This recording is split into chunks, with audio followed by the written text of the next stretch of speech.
something like that. Here we go. Let's go live. Oh, there's a live today? And there we go. Yeah, we're on live. Hello, everybody.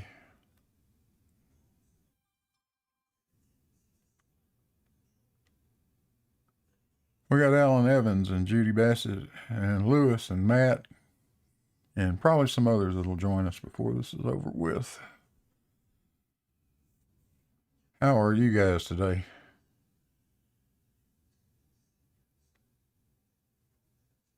Who wants the floor? Good, and be even more talkative once I've finished eating my dinner. Ah. There you go. Hey, there's Lefty out in the chat. Quinlan. Professor Parks. Kit. Fred Bailey. Let's see who else we see up here. Oh, Alim is out there. Matt's in here and out there. Is Judy and others. So I didn't have anything else to do. I thought we'd just do a live stream. Why not? Yeah, good need content. Hey, Shaki. Hey, Jack. Yeah, what's up? Larry DeMarch out in the chat says, good afternoon. What a relief to hear you after I misspent some time at Bev's. If you spent time at Bev's, it was misspent. I can assure you of that. Yeah, you're never gonna get that back again. Yeah, that's Could go over there and make comments because he doesn't know me. Yeah, you could if you wanted to, Judy. That might be But fun. I'll bet the comments would be deleted really fast. You think? I don't know. They sometimes they do, sometimes they don't. Just depends on what mood you catch them in. Yeah, whether they decide whether you're trolling or not by their definition. Depend what knobhead is there in the chat. Hmm? I said depend which knobheads are there in the chat. Yeah. Oh yeah, that's true. What's the audio sound like out there, folks? Somebody tell me. It was okay on YouTube and yeah. No, is it? Okay, good. I think I've got everything deafened in here. The only mistake I make sometimes is I leave these speakers turned on and then I get all kinds of echo. But I think we got it sorted out today. There's Earth is Life. Hey, B-Ball. Professor Park says it sounds good. All righty.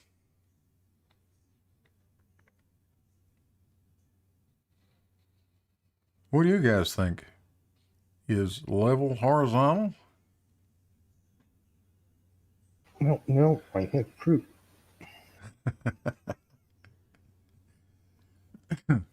Really, I mean, like evidence. Yeah, we've got some evidence, don't we? This bit is level. These bits are horizontal. And these bits are vertical. Yep. That's my evidence. Clearly. Level is horizontal. The infinite number of horizontals. There certainly are. Hello, Jose. I see you out there in the chat too. Because I'm a knobhead. Out there. Yeah. Jose says I'm a knobhead. And Mr. Malort says he's newer. So we're having all kinds of controversy in the chat already. Got new people, newer people. Don't quite know what to make out of it. There's IB. Hey, what's going on, man? And Mr. Malort has been a member for 27 months. And he says, and Blue won't see this. Well, yeah, I did. I certainly did. Now, here the past few days, we've really had the try-thinking crowd upset. Bev is very aggravated with me. he doesn't like the little meme that's up on the screen right now, which you Well, guys serves can him see. right. Huh? Well, serves him right. Serves him right. He will not get any compassion from me anymore. Well, I mean, he just doesn't like anything that he can't explain. That's Bev's problem. Well, he doesn't like anything that goes against that religious belief of his. All right.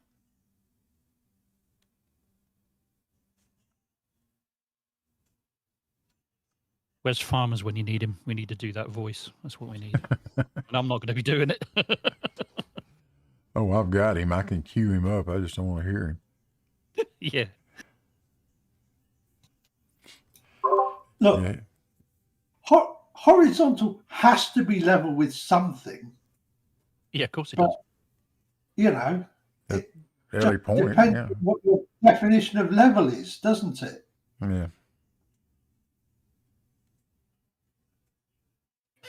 Yes, it does. Well, I don't know he if it's.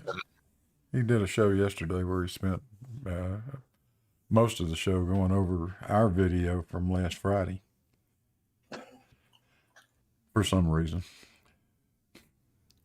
And of course, a good hour of it was devoted to discussions about whether spheres are two-dimensional or three-dimensional.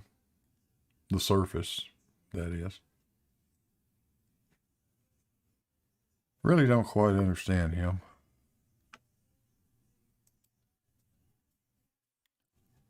It's not like this isn't well defined.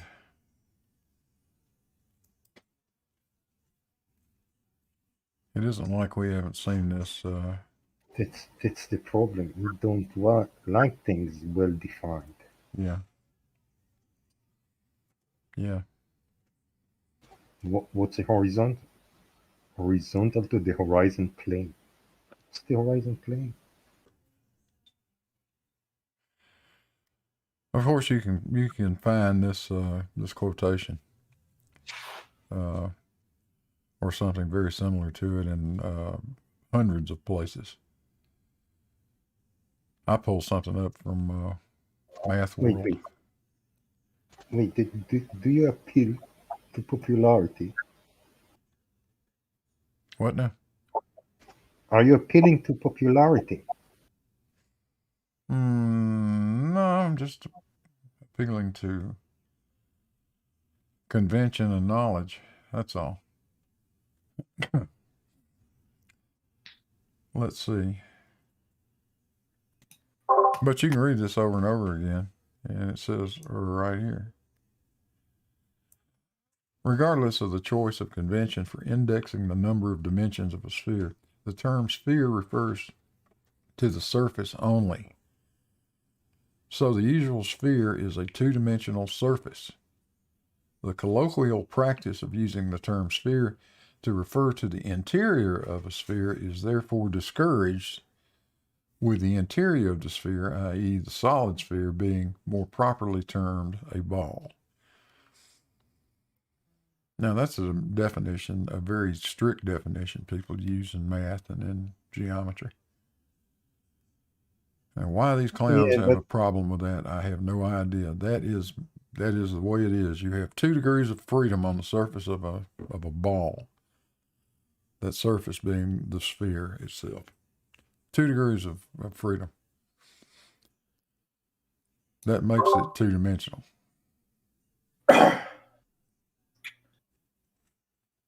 Can't be otherwise.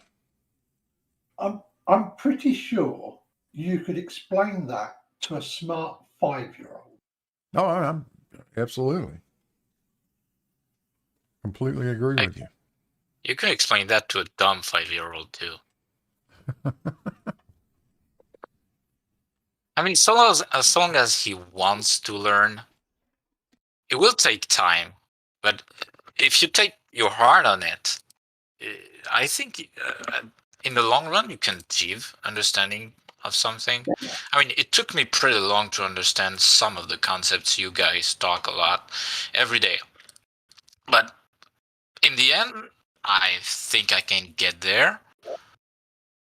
And I don't know if I'm particularly smart. I'm not gonna assume. But yeah, the worst case is when you just don't want to make any effort towards the understanding.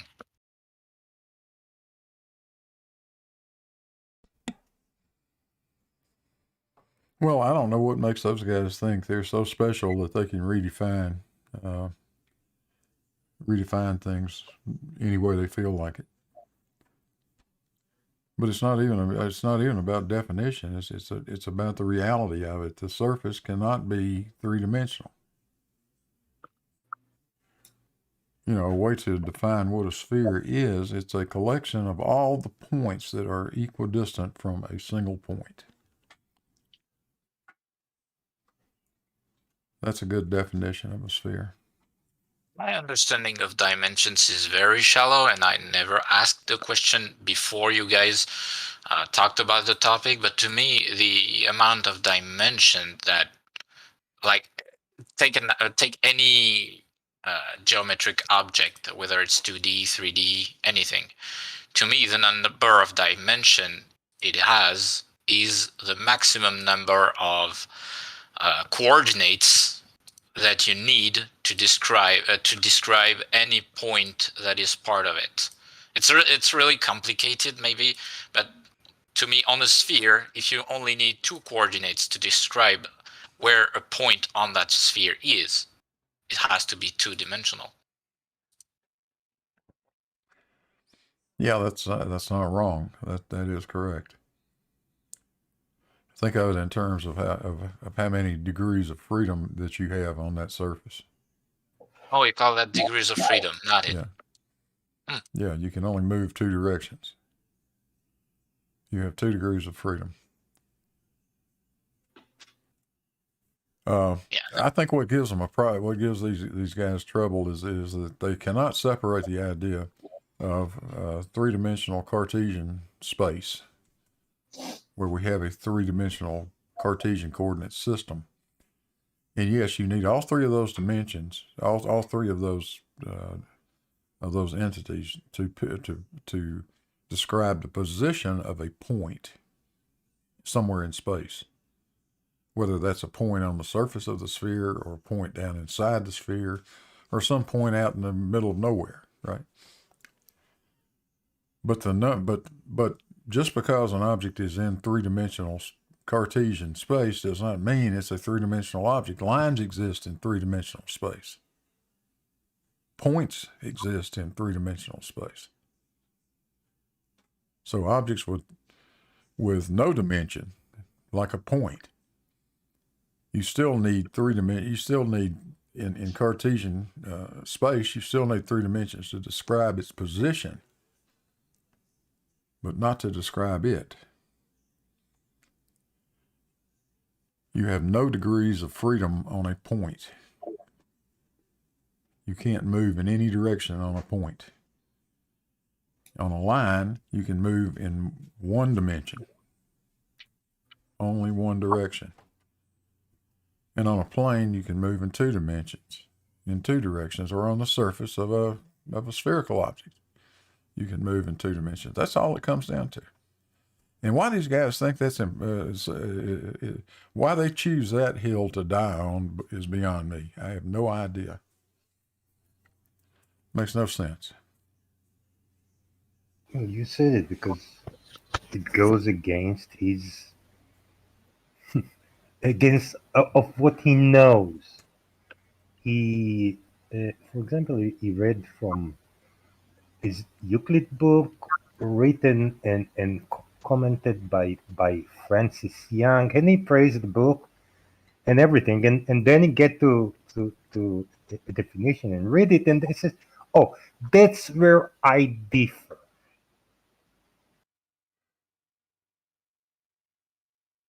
Slightly. So you bring the book, you read from it. The guy tell you you're wrong. You beg to differ. Yeah, and it's not Who are just that you? book; it's every book. No, there's the comments. The comments on on every definition. For example, it says the surface is or line has only length and has no particular shape. So no, that's not true. Because why? Because it doesn't fit what Bev says. That's right.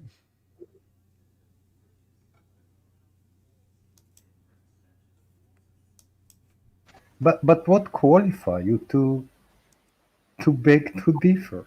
And you need to go and ask a guy how much rise over run is 1 arc second over 500 meters.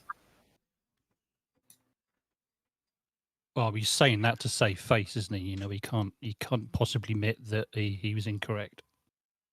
That's never going to happen. Well, it's like his 60-degree sextant faux pas.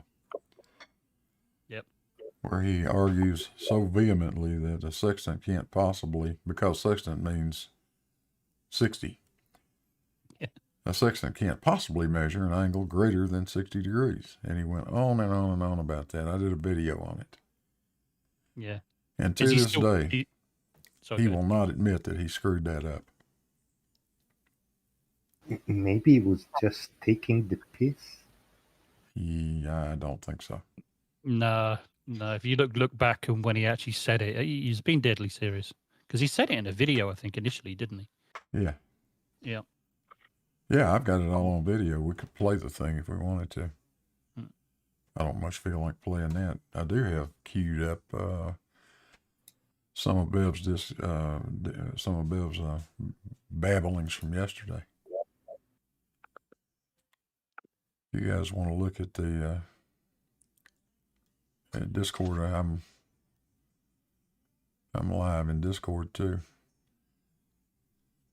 Have a look at that. And let me see if we can get the audio working. Let me know if you guys can hear this.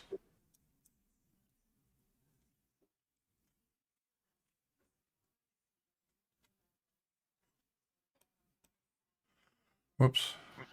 Yeah, we can hear it. Yeah, you can hear it, but now the guys out in the chat can't hear it. Or out in YouTube land can't hear it. Damn it. I got things kind of crossed up here with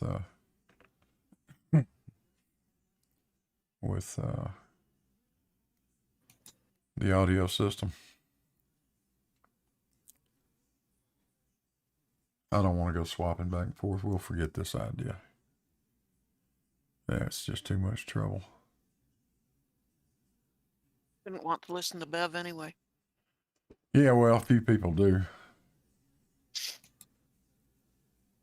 Yeah, we can't. You guys can't hear that in YouTube land. I would have to change some audio settings to make it work.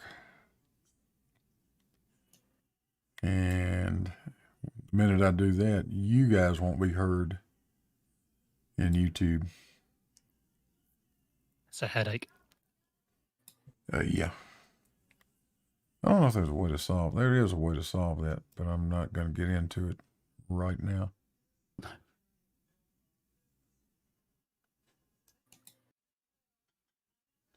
Yeah, darn it. That's a shame. I got to get this sorted out. Next time I'll get in here in Discord ahead of time and get everything sorted before we go. Well, since we can't do that, let's see what else I could do. I know. We could do that.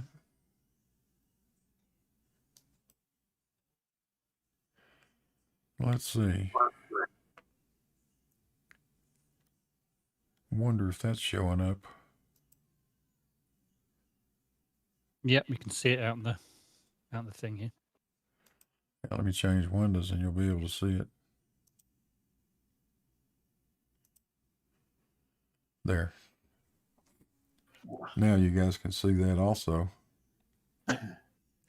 Looks awfully familiar. Yeah, it does, doesn't it? Well, it would to you, Alan. Yeah. I think we might have seen that before somewhere. Yeah, I think so. This is one that kills them. It absolutely kills them. Their argument of Bev's argument that level is horizontal is destroyed by this single slide.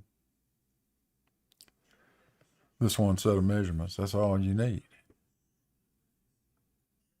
And these are for real. These are actually Larry made these measurements over a distance of, I don't know, whatever it is, 10 or 11 miles. The Hagerstown, Maryland airport to High Rock Lookout in Waynesboro, Pennsylvania.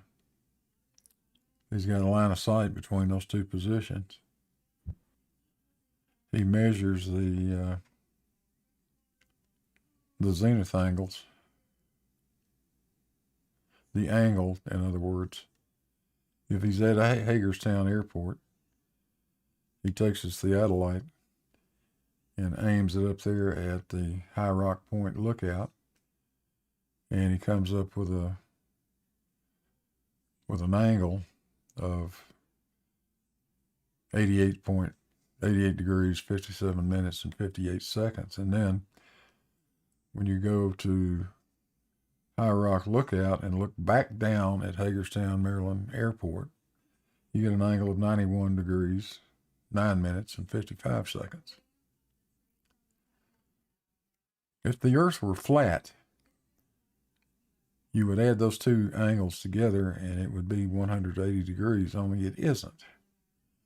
It's 180 degrees, 7 minutes, and 53.2 seconds. Ruh-roh. Question about Bev. Has he ever tried to address it, failed miserably, and just conveniently put it under the rug? Or has he consistently ignored it? I've never seen him try to address this. Hmm. I have never seen him try to address the question of zenith angles, which are clearly not parallel with each other. Well, you can be sure as hell he's seen it, but yeah, it's because he can't. And as many times as you want to make this measurement, no matter where you make it, this is the result you get.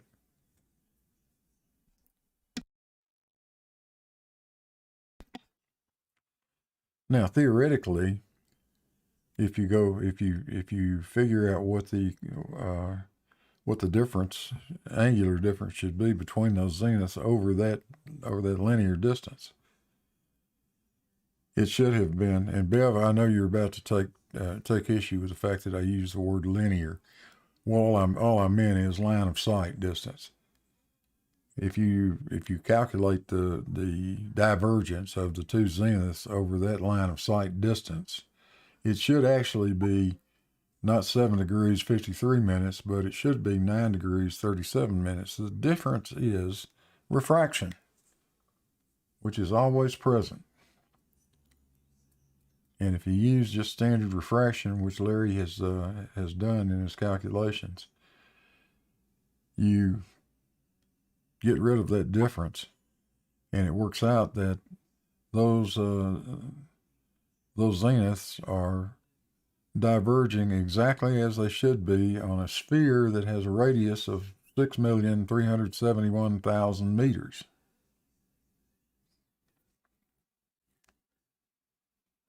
And this happens every time.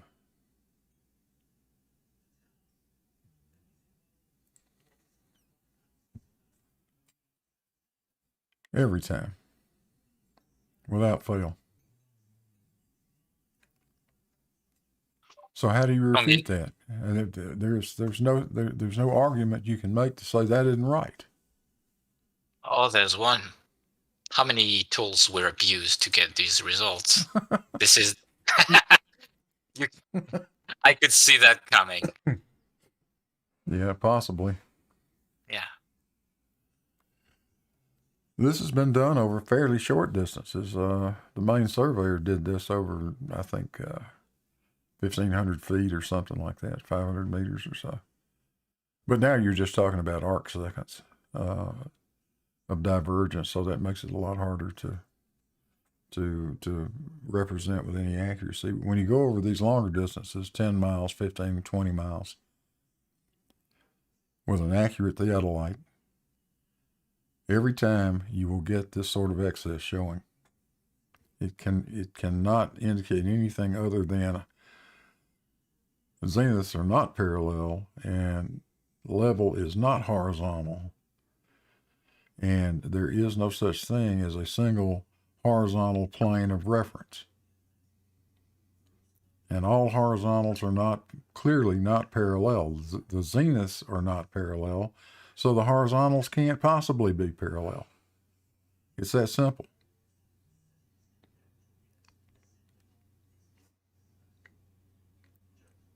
Good luck explaining it. I saw SE Montreal out there a minute ago. Zenith's a new magic word. No, SE. That word has been around since the time of the Greeks. It's not new. You're welcome to come in here if you'd like, and we'll talk about it, SE.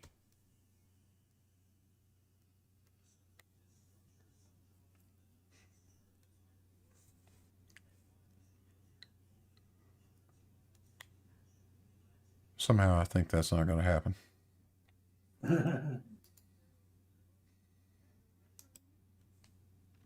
There, I put a link to the Discord back out there again.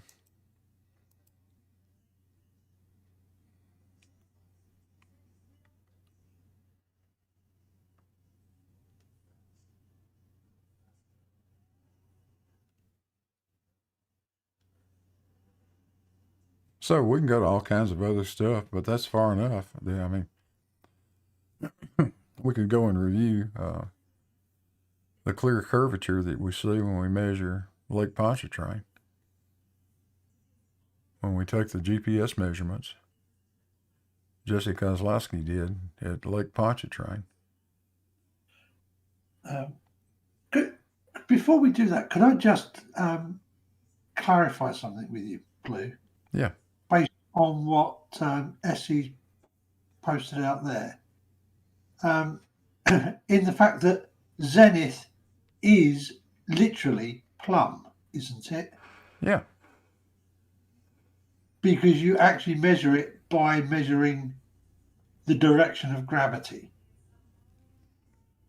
at the location. That is correct. That is correct. It was hilarious yesterday. I wish I could play it and find it. It's buried down in a whole bunch, in the 3 hours of bull that Bev put out. But at a point, he was actually questioning, and this one floored me. He was actually questioning the idea that a theodolite has a compensator built into it, just like an auto level does. I don't know where he gets this shit from. Makes absolutely no sense. Yeah, if you go to a theodolite that was built in 1940, maybe it doesn't have a compensator in it, but the modern ones, the ones we have today, all have a compensator in it, just like an auto level does. It references itself to plumb. Every angle measurement it makes is based, every vertical angle measurement it makes is based on that direction, plumb, at where the instrument is located. Bev, this is the guy that claims he's got a certificate of some damn sort in surveying, doesn't know that that's how a theodolite works. How the hell did he ever get through any course in surveying and not know that? Well, knowing the level of knowledge you need to get a GCSE, I'm not surprised. It's not like it's a practical course for you to become a qualified surveyor. Well, Larry has levels that have no compensator at all. They are manual. Yeah, that's true. I've got a level out here in the that I use that doesn't have a compensator in it. They're called dumpy levels. It has got you've got to manually level one of those. There's no compensator in it. And I'll also say that unless you're really, really good at doing that, you're not going to get as good a result. It takes a bit of skill to be able to get one of those things level manually, perfectly level. And Lefty out in the chat says Zenith dates back to Arabic, not Greek. Yeah. I know it goes way back, Lefty. A long way back. But it's typical incredulity coming out of SC Montreal.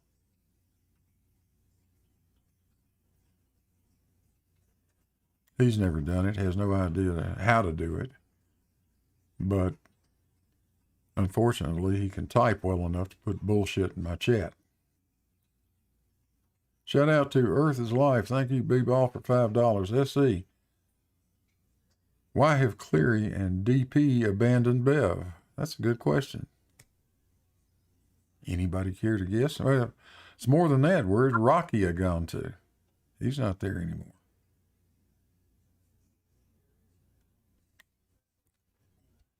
Seems like there's been some ship jumping going on.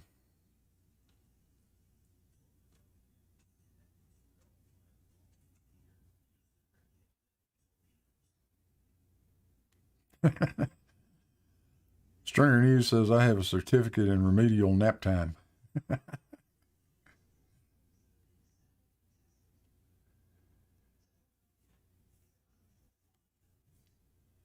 Earth is Life. Hop in the chat if you get a second. Join us.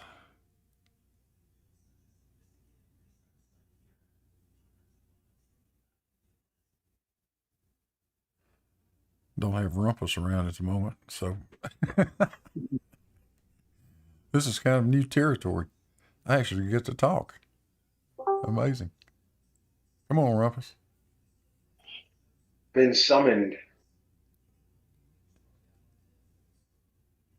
Can you hear me? Yeah, I hear you. Yeah, we can. How you doing, B-Ball? I'm good. I only have a few minutes. But yeah, apparently yeah, there has been some ship jumping. I've heard Cleary claim that Bev is a cult leader. And I'm like, well, you guys were such good buddies. What happened? Well, Bev is a cult leader. Yeah, they're just jealous because they want to be cult leaders. And now DP has his own server. And Cleary has apparently been hanging out over in Gems. I don't know. Something fishy going on over there. Yeah, there seems to be trouble in River City for some reason. I know Rakia has been, or at least before I left Geo server, Rakia had been hanging out there a lot. So I guess that's what. Yeah, he's still over there. Is he? That's why he's not on Bev's? Yeah, he's over there frequently complaining about Zenith. That's pretty much all he does is complain about people over talking. And it's usually Zenith. That's all Rakia does is just bitch and whine.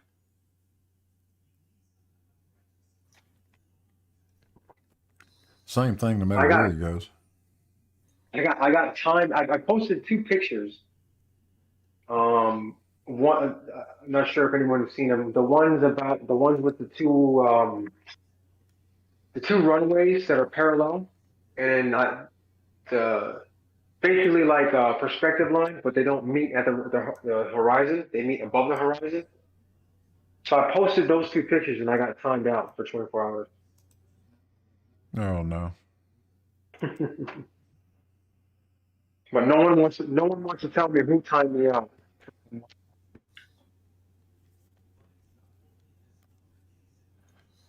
Yeah, they're getting.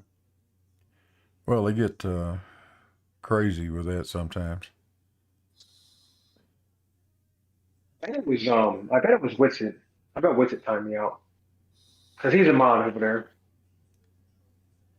I know it wasn't Bandsaw. I don't think Bandsaw would do that. No, I doubt I it. know it wasn't Geo, because I know if it was Geo would have sent me a long DM telling me why he timed me out, which he's done several times. Uh-huh. So I'm guessing it was Witsit. I've been kind of dunking on Witsit recently. Is Witsit admin on that on Geos, is he? Oh, he's always over there. He's been gone for Yeah, but he's a not. few days because he's been he's gone not- for a few days because he's been doing that they had a little Flat Earth meetup. But is he Frequently. moderator on? Is he moderator on? Oh, that? yeah. Is he? Oh, yeah, I he's a didn't know. mod. I didn't. Oh. I didn't know that. Yeah. Oh yeah, he's a mod.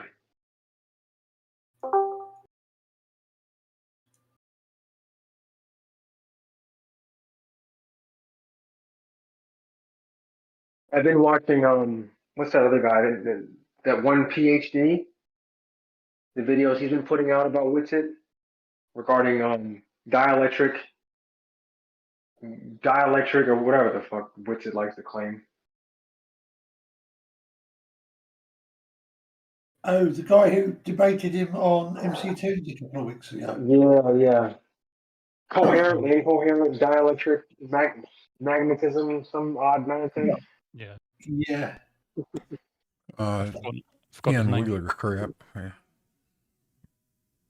Yeah, I think it's incoherent.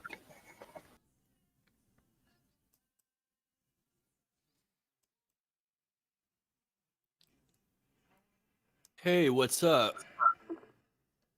So I'm glad that Cleary, sometimes he has clear vision. Sometimes he comes out of the fog once in a while. And speaks truth. I made a video about him once. He said called Flat Earther admits that the horizon no longer rises to eye level and the dome is garbage. Good. He's making progress. That was no, maybe not. That was 2 years ago. And he's Who still is the flat Earth? I'm sure it's debatable.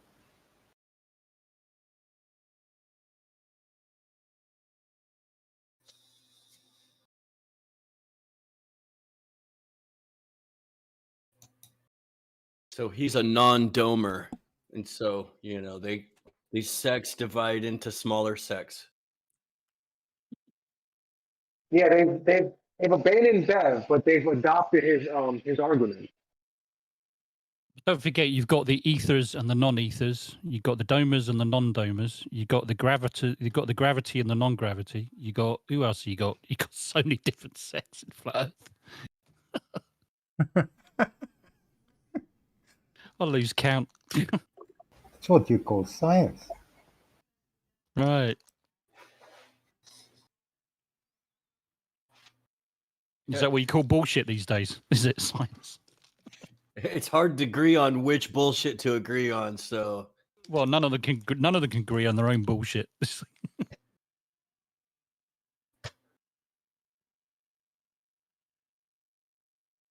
I keep thinking one of them eventually is going to try to come up with some kind of coherent argument other than I don't see curvature and I can't feel it move. Seems like they never get past that point.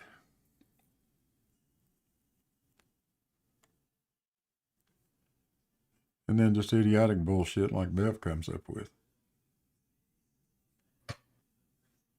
Where he thinks somehow or the other you can use just strictly geometry and prove the shape of the Earth. I'm sorry, no, you cannot. Without some measurements, you can't. Geometry alone won't give you anything. And so Cleary hopped from one cult to which? Or is he starting his own? Like a spin-off of a spin-off? Oh, God. Who knows? I heard that DP had a server. I would never go there, but has anybody been on that one? Yeah, I was there for an hour.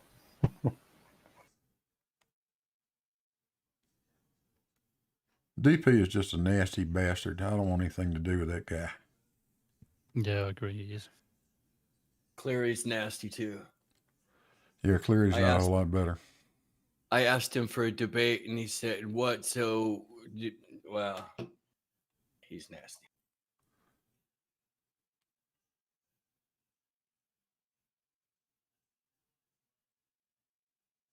Yeah, and they seem to get worse as time goes along.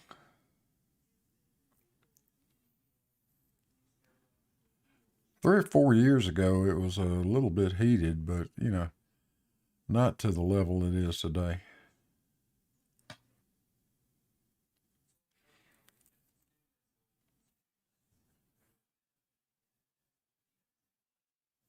But 3 or 4 years ago, I don't remember people like Bev. I'm sure he was around, but I didn't pay any attention to him. And I think he starts a lot of this.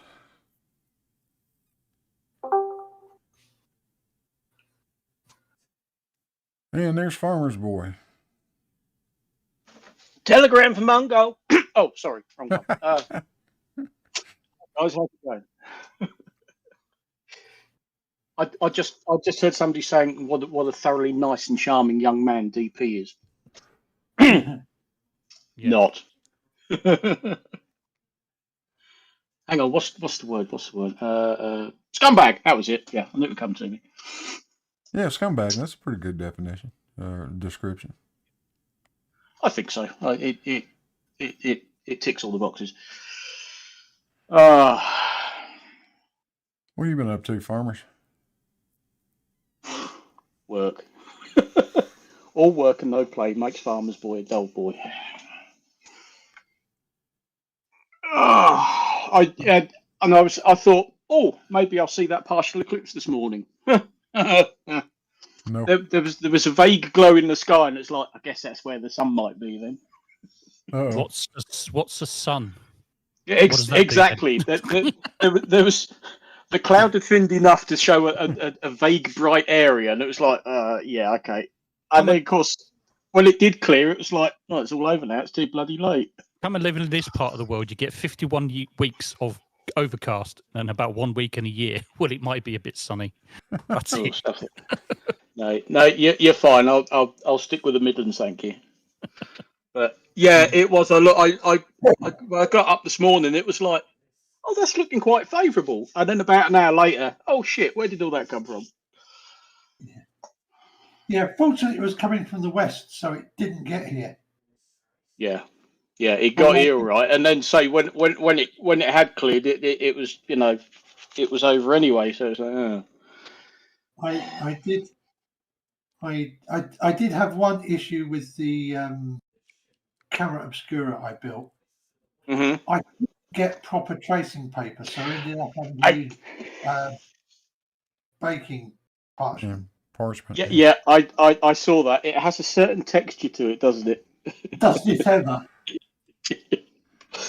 Yeah. I thought it was a rather quaint look, actually.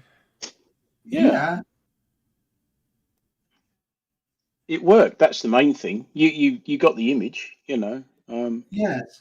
I'm almost half tempted to build a proper one out of timber. Mm-hmm. Yeah. Mm. You know, Well, build something the next partial eclipse, I think, is 2025, and the next full eclipse, you might have to wait a bit for this one in the UK, is 2090. Yes, I know. I did.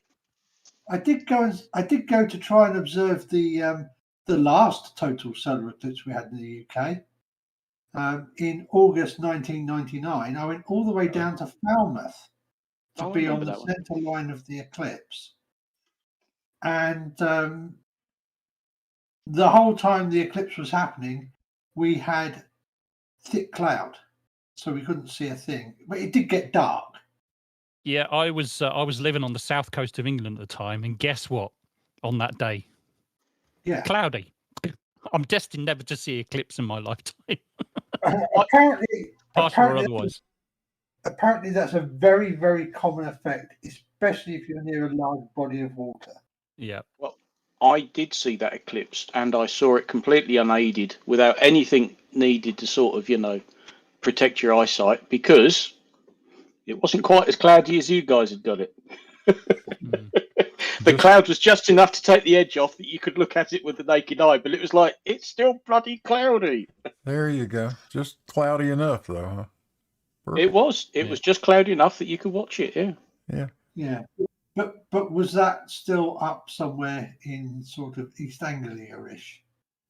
Yes, that was Bury St Edmunds, if I remember rightly. Yeah. Yeah. So it wasn't. Wasn't it? Oh, it was only partial, but it was like, well, at least we can still see it. The best bit about the whole thing was that it turned into a 3-day. It very impromptu, because I only decided to go the day before. Road trip on the motorbike with my then 9-year-old son. Oh yeah, yeah, that's cool. Yeah, sleeping at the side of the road and all that crap because it was nice weather. Yeah. So yeah, lots of fun for a 9-year-old. I'm sure. Yeah, I bet he loved it. Yeah.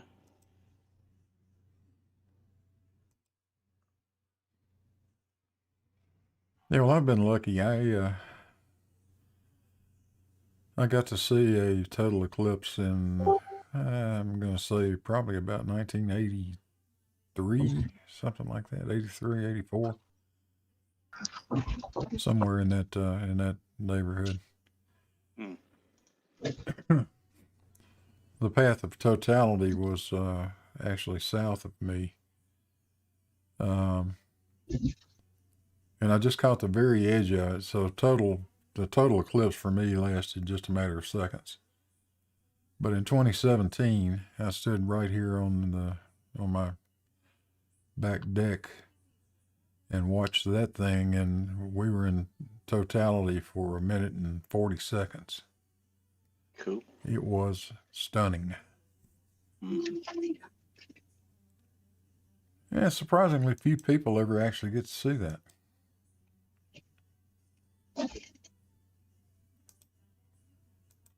Yeah, you really have got to be in the right place at the right time, haven't you? Oh yeah.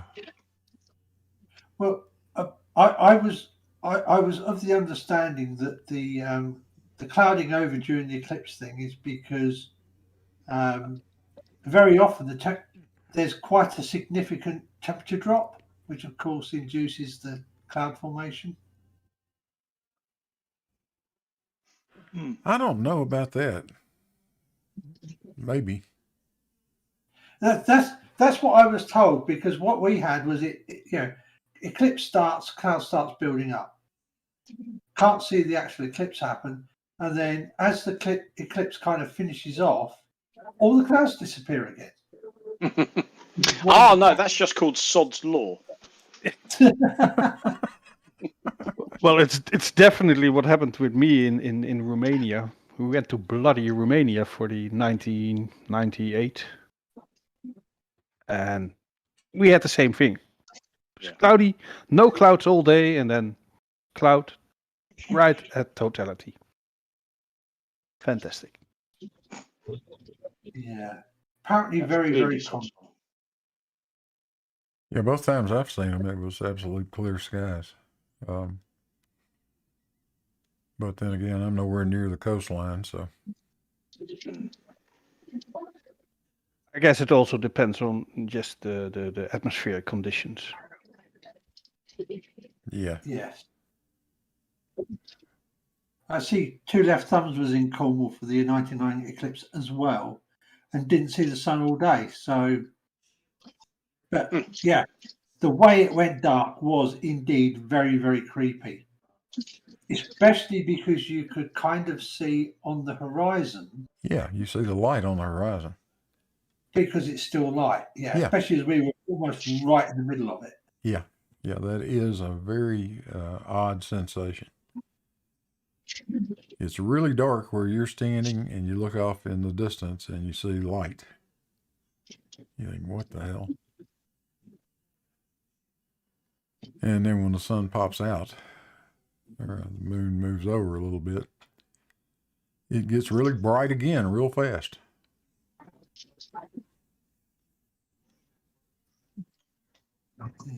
So my big question is, do I fly to the US for the one in 24? Yes. Oh, you should. Absolutely. It'll be cloudy. I guarantee it now. Not the whole continent.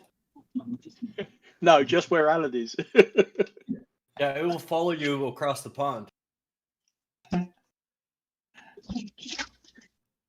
He is the equivalent of McKenna all-weather trucking. He's not a rain god, he's a cloud god. Just called Murphy. Yeah. Yeah, Murphy's Law, Sod's Law, it's all the same thing. All the same, yeah. Even worse is the frog, the singing frog from Warner Brothers. Remember that way back? The singing frog. No. No. Maybe that's an American thing. Yeah. Could be.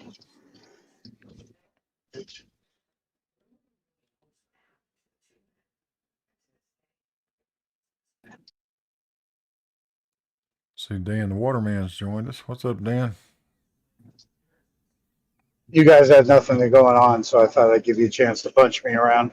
Oh, sure. I mean, We'll be you're only glad to. talking about Bev. It's like, Bev. Like, why does everyone bother even talking about it? Funny. I mean, I can't go there. I can't go there. There's nothing to talk about. He picks apart a word, spends an hour and a half as if we were in fifth grade discussing a word and the possible variations of that word, and goes nowhere. Nowhere. That's pretty much what happens every day over there. But there has been a lot of jumping around, but it's been healthy. I mean, you guys made it sound like everyone's jumping ship, but really, Geo's been doing a good job, and it gets too busy, so there isn't enough room, and that's kind of interesting as it gets past 12 towards 15 people and 20 people. It's just you can't manage it the same. It can't be as quaint, so it's not as fun to go there if you got to wait around. And so people have been spreading out a little bit, but it's been really nice for me meeting new people, to tell you the truth. I've been enjoying DP's server and like people I didn't know, whatever. They've been trying to cover a lot of atmospheric lensing, trying to figure out what we're seeing on the edges to see if we can figure out anything. For fuck's sake, this clown, what's his name? Oh, atmospheric lensing. Well, I mean, we're figuring out that your refraction story is crap, so we're going to have to figure out what we are seeing. Oh yeah, what is that 0.0004 stuff you guys talk about?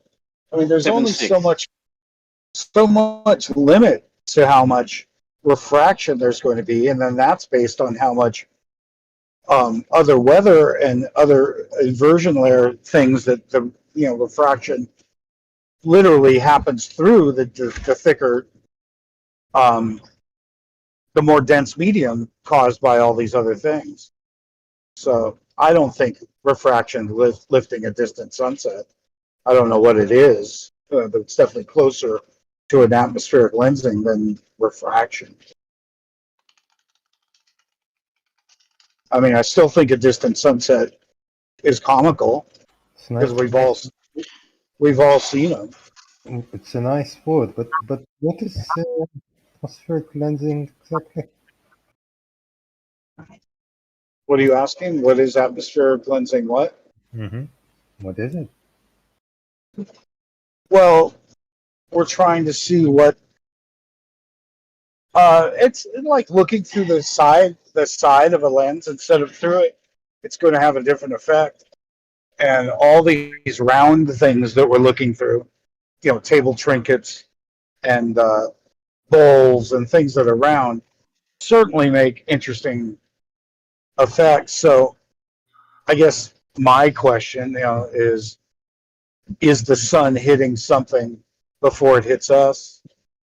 Are you talking about like with Travis Finley's latest videos and all that, with the looking through two bowls full of water and tilting the bowls and stuff? Is that what you're talking about? And more importantly, even Jesse Gordon, who's a baller, has been a truther.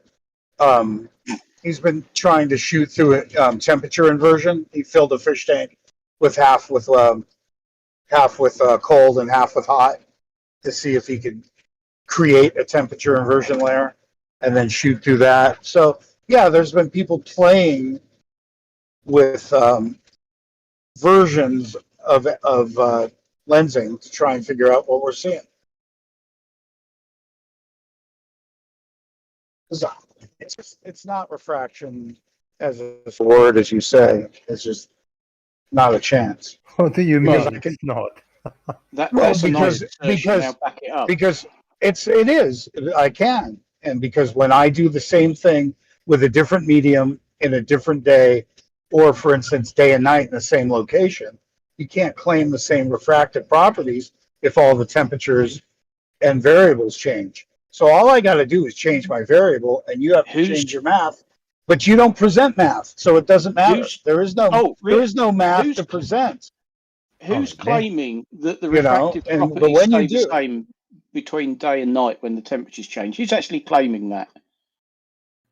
Well, I'm telling you that when I move my location, or we let the conditions change, that I'm getting the same what I call line of sight.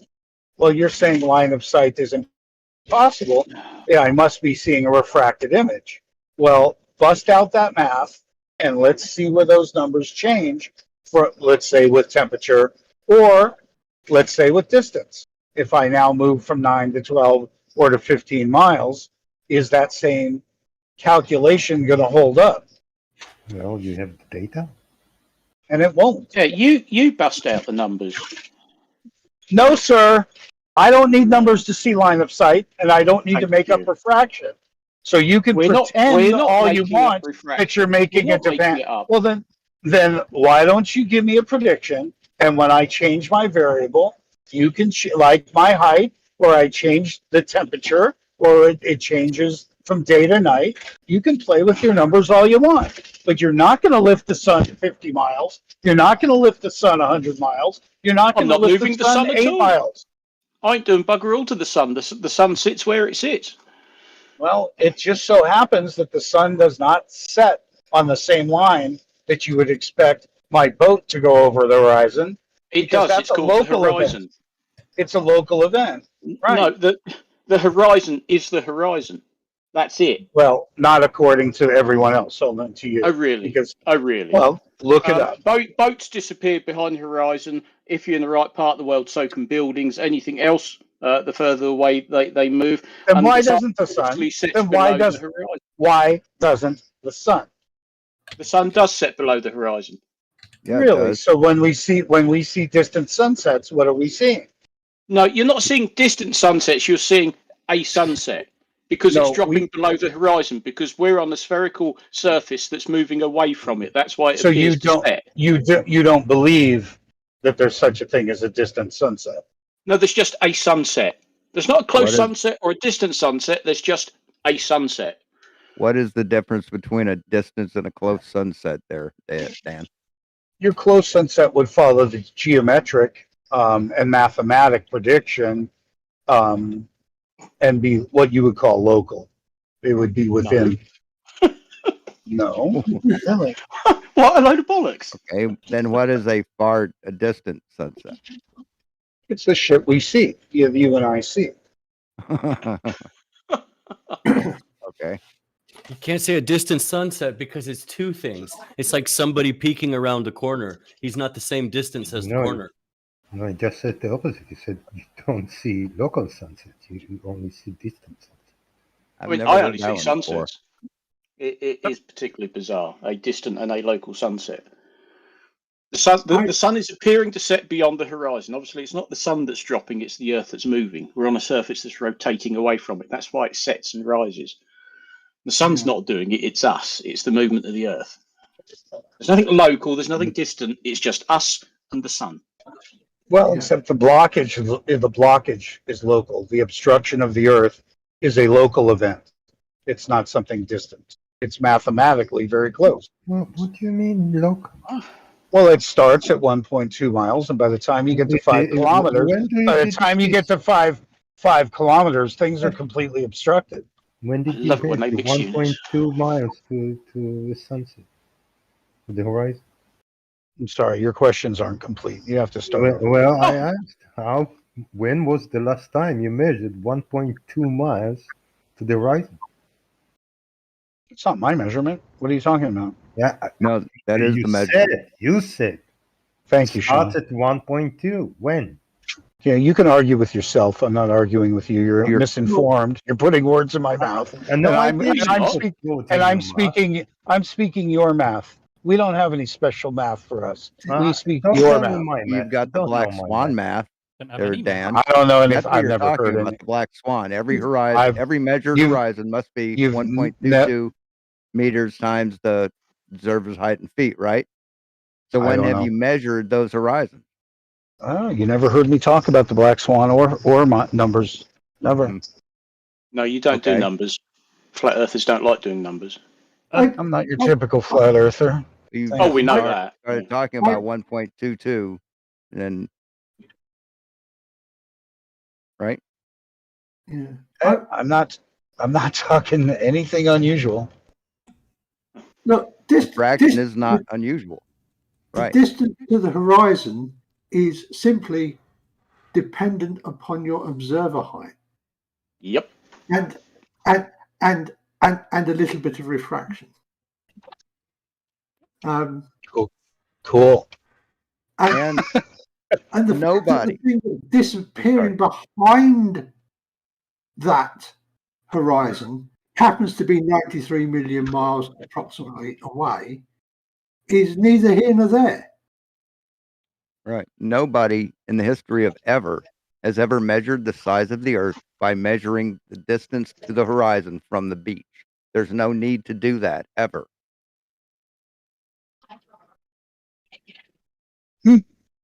True. I mean, I wouldn't. That's not how I would try and measure the size of the Earth. But you know, you can do it. You can approximate it that way. That's all you can do, and it's a rough approximation. But I mean, the whole thing is just a big red herring. You mean like the distance to the horizon? Who cares?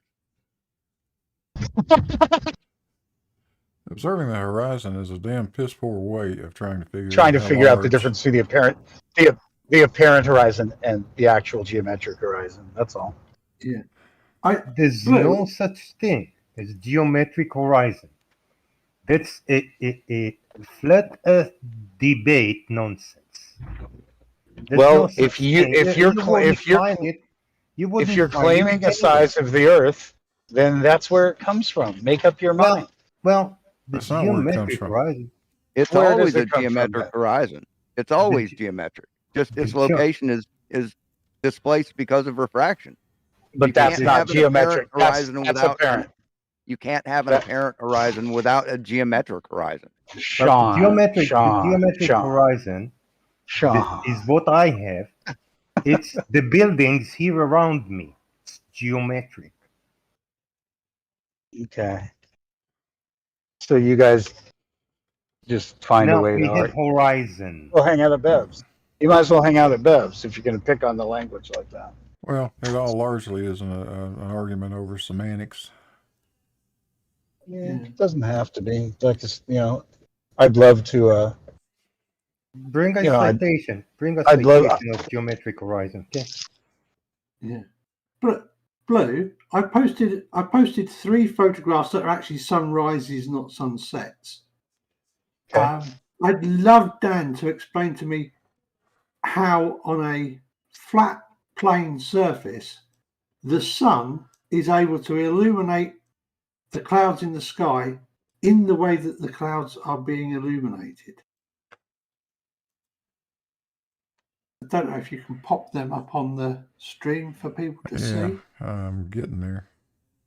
I mean, if you make a Venn diagram of a circle for geometric horizon and one for apparent horizon, those circles will cross. They aren't two separate things.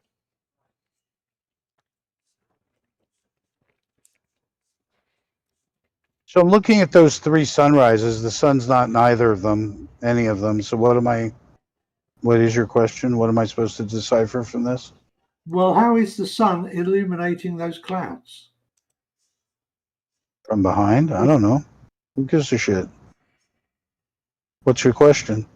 How is the sun illuminating the clouds? The bottom of the clouds. The bottom of the clouds that are about 3,000 to 4,000 feet above ground level. Well, obviously they have that height, so that's your angle. So they have a different angle than us from the observation here.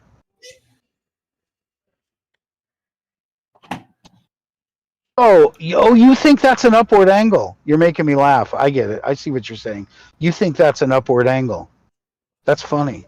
It took you long So you enough. think it's not? Well, I watch plane. I watch contrails. I watch planes. I see things go away, and everything appears like this to go downward, even though it's not going downward. It's an apparent downward. When you see a plane fly past you, at 36,000 feet, as it goes away in the distance, and you watch that contrail, it sure looks like it went down, just like these corpuscular rays look like they went down. That's why you're claiming they're coming up, but that's not factual. It doesn't. Even if it were, it What? it doesn't I have need a to. question. I'm sorry, Jake. Corpuscular rays go up. What kind of nonsense? Corpuscular rays spread out. I'm not sure. It's only in Why? the top picture that I see the corpuscular rays. The second picture, there's red on the bottom of the clouds. Where does that red come from? And Distant sun? I have a Distant follow-up sun? question on that. How can that be on the bottom of the clouds, red from the distant sun? Well, I The have entire a follow-up question. Why is anything illuminated at all in the scene? Because if the sun can hit the clouds that are almost directly overhead, why can't it hit your eye? Where's the sun? How is the sun Angle. the sun's angle? light not gotten about to you? Because angle? the sun is obviously not visible in this. It's Angle. below the horizon, or in flat Earth Because the sun is terminology, it's still gone out too below the far. horizon. You're Right? It's confused gone about out the too angle? far, but yet it can illuminate the clouds that are directly above you, but you can't see it. Well, they have a better angle than I. The clouds have a different angle than I. They have the height. Remember, we were talking about height and how it changes things. On a spherical they- Earth, yeah, not on a flat Earth. Why There's not? no reason why if You the cannot. sun has just gone out so far and still been above the Earth, why you can't see its light, but the clouds above you can.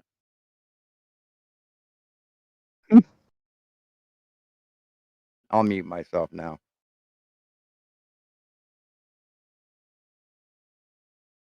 Well, it's nice to see you guys are still working.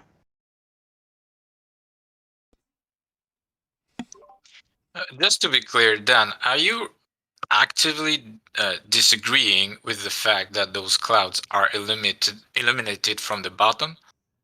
Are you just saying Absolutely. it's so you're saying it's just apparent, but it's not physically the case?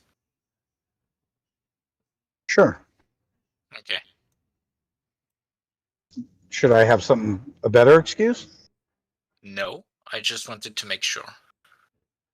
I've never seen them before. I'm just observing what I'm seeing, and I'm comparing it to when I look at something off in the distance in the sky.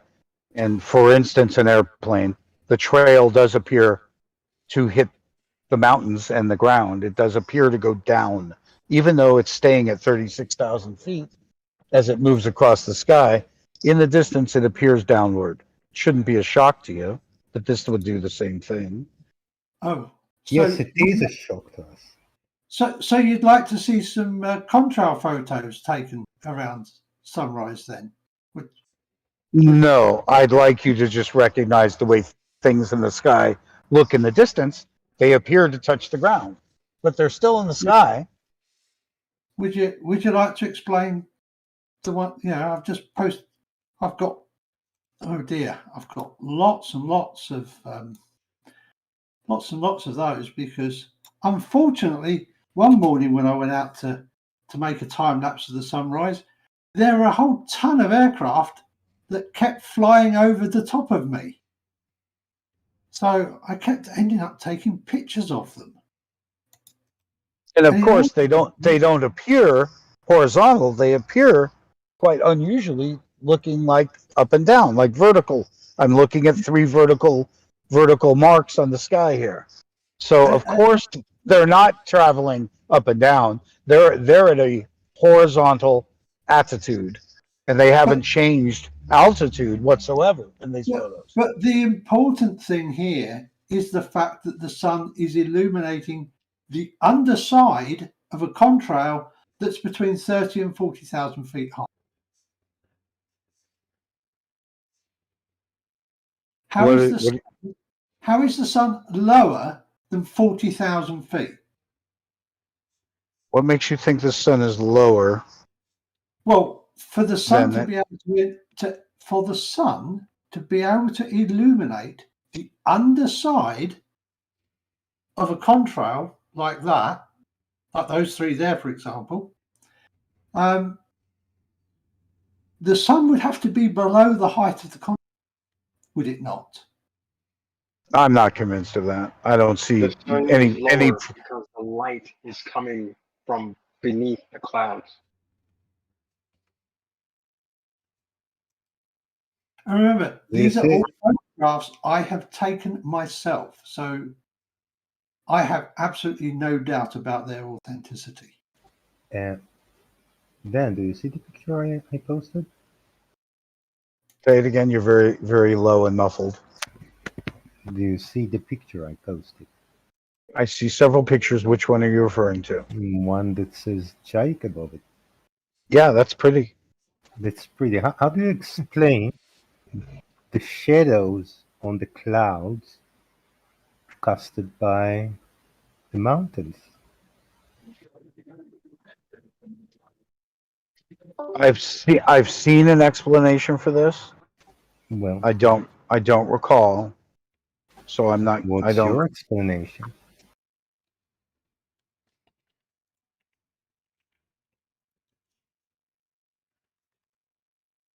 Crickets.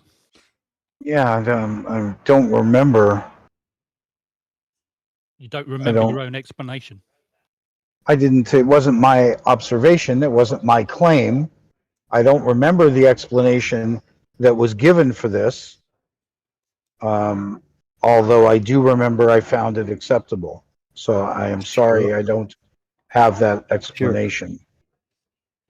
Sure, you found it acceptable. Yeah, you notice there is a gap between the mountain and the shadow. Mm-hmm. As it's not casted right where the mountain begins, that means the mountain is not peeking through the clouds and casting its shadow all the way. Mountain is below the clouds, yet is casting shadow on the bottom of the clouds.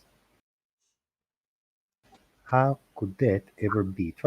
Take a pencil in a paper and try to draw this. Draw a sun, draw a cloud, draw a mountain, and tell us how the shadow is casted.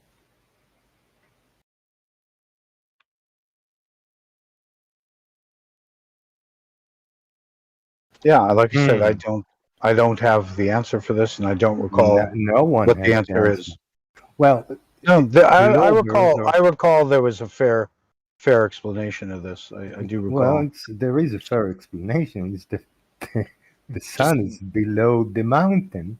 Wave the fifth. Therefore, the rays come in an angle up to the mountain and the clouds. This is the same thing we say. We say sit in a hotel room, let's say in the 20th floor of a hotel room, and see if the sun ever hits the ceiling. Yeah. See if the setting sun. See if the sun. Yes, it's casted above the edge of the window. In his airplane, in on the Empire State, I think it was. Yeah, it was it was at the top of the Empire State Building at the visitor center thing they have up there. And they had an upward sun. Yeah. What you're saying. Sun is shining directly on the ceiling of the room. No, I don't Cool. think it was I'd like to directly, see but that. it was above the window.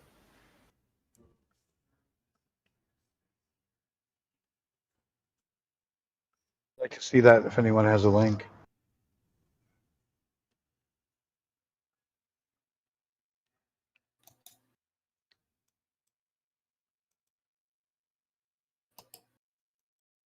Even if I'm trying to open my mind as much as possible, the only possible alternate like parallel world with different physics explanation I can give is the possibility of the light going down and suddenly, for whatever reason, being able to bend up, which I have yet to see in real life. Well, those are called reflections, so it is possible.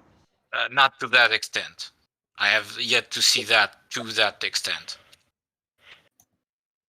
Because this is really it's really an extreme bending up that you can see. So in that example, what would be reflecting it to that degree? A flat water lake. Yeah, essentially moisture layer. Yeah. Would it that, reflect that? Would it reflect that much light up into up at the bottom of the cloud?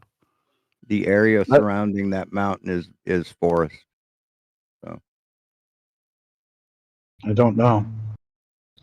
I'm looking at this big long contrail again, though, Alan, and just noticing all the vertical appearance of that.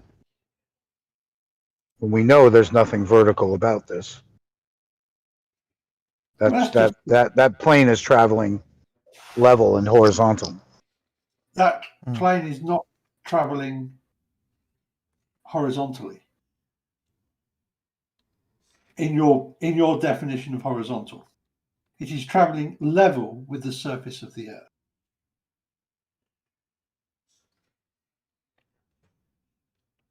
And therefore, you believe that the downward appearance is accurate. That it's actually traveling. No, it's not traveling downwards. I just said it's a perspective effect. That's all. Well, everything away from me would be downhill on a ball. So this image would be downhill of me, downrange. But in other words, downrange to you includes going over the curvature of the Earth. But you have to remember, I'm using a 600 focal length lens, and I'm pointing it up quite steeply into the sky.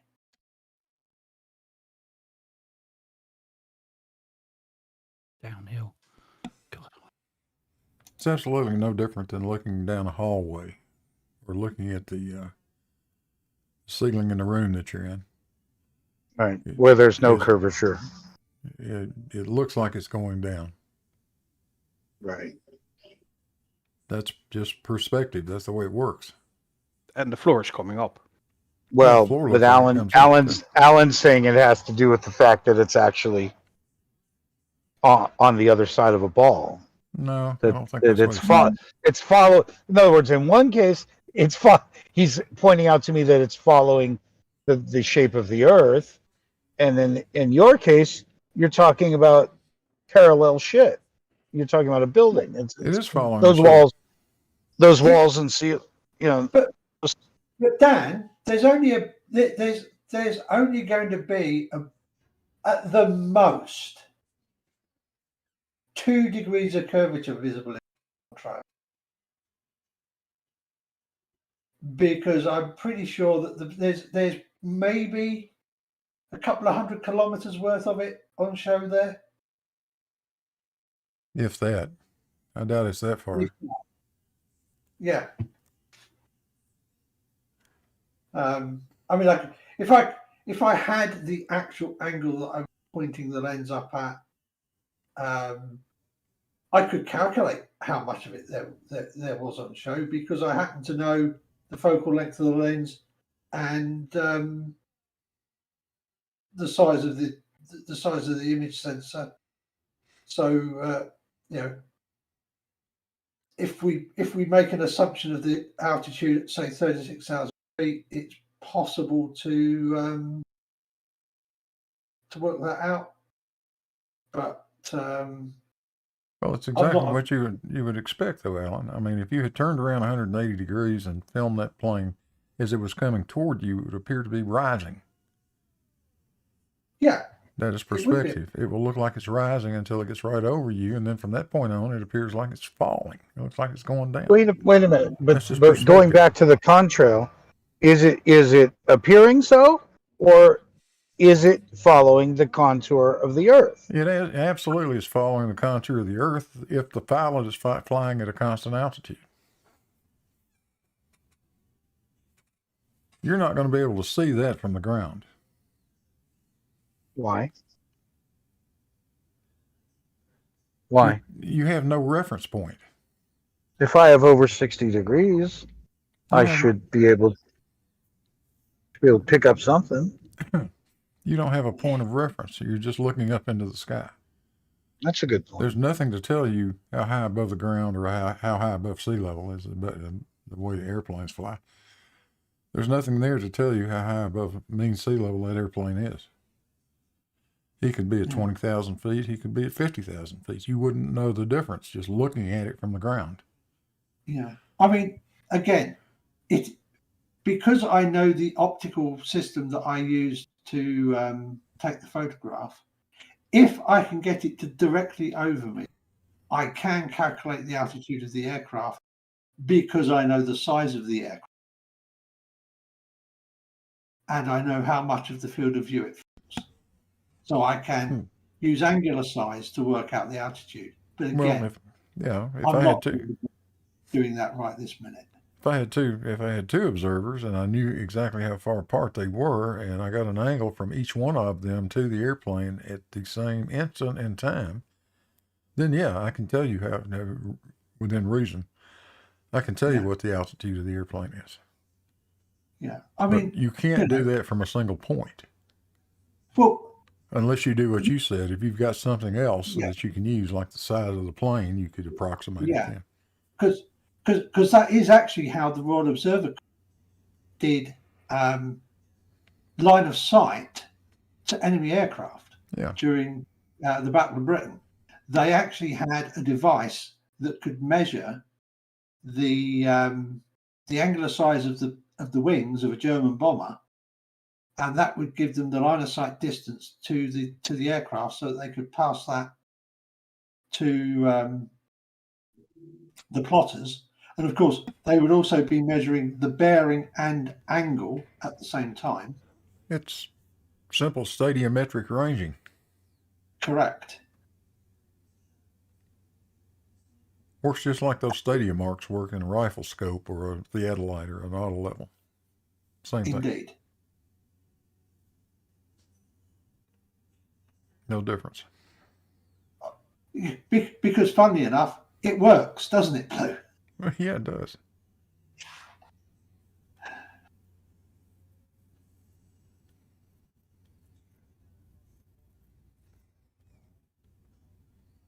And if you've got angle, bearing, and line of sight distance, you can work out its position in 3D space. Surprised Gary Y. Bother hasn't showed up talking about this stuff. Oh well, would you like to know the name of the folder that I keep all that I've kept all of these contrail pictures in? Gary Y. Banger. No, it just says why bother. Why bother?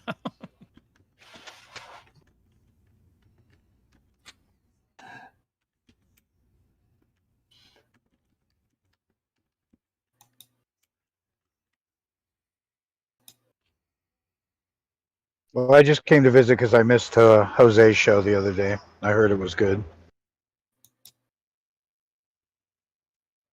You Yeah, guys so are the same. Yeah, I saw Jose in the chat here a few minutes ago, or early, I guess. Haven't seen him in the last hour, but he's hanging around. I didn't know if he was going live today or not. I've not seen any mention. Yeah, this would be a late one for him now, wouldn't it?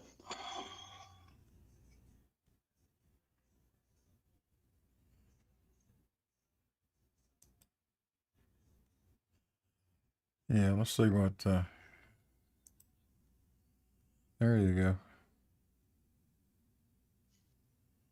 The Flat Earthers had a fun time with their little Flattoberfest. I started seeing the pictures everyone posted. It was a safe event. I don't think there was any conflicts of any kind.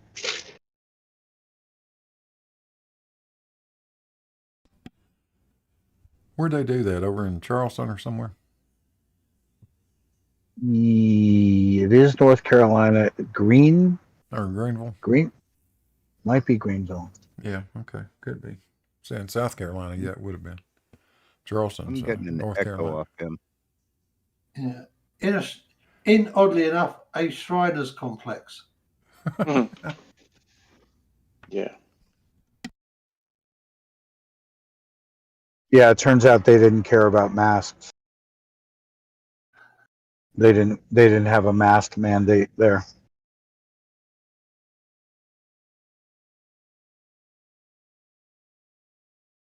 I really hope they don't kick this mask thing up again. It's a compliance trick to see who complies. I spent the other night with a nurse, and she was really worried because I wasn't vaccinated. And she's had 3 vaccinations and a booster. And we were really going to start talking about vaxes. I thought we were talking about flat Earth. no, it's just funny because she kind of related. Nothing about that is funny, Dan. It really isn't. Not funny at all. No. Oh, the shit that people believe because they're told to believe is funny. No, I don't need to scare. It's you know, my mother and my children nearly died of COVID, so it's not funny at all.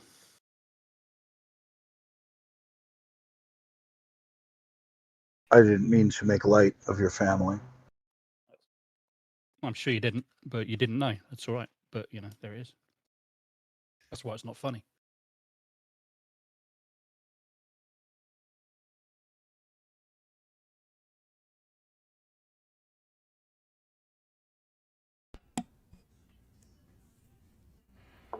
Did you watch that video that Shock posted, Dan? It's actually it's a Wolfie 6020 video, actually. Yeah, I'm on my phone, so I'm afraid I'm going to lose you if I try it. I see it here. Oh, it's going to take me out. I don't know if I'm going to lose you if I say okay. Well, it'll be later. Jeez.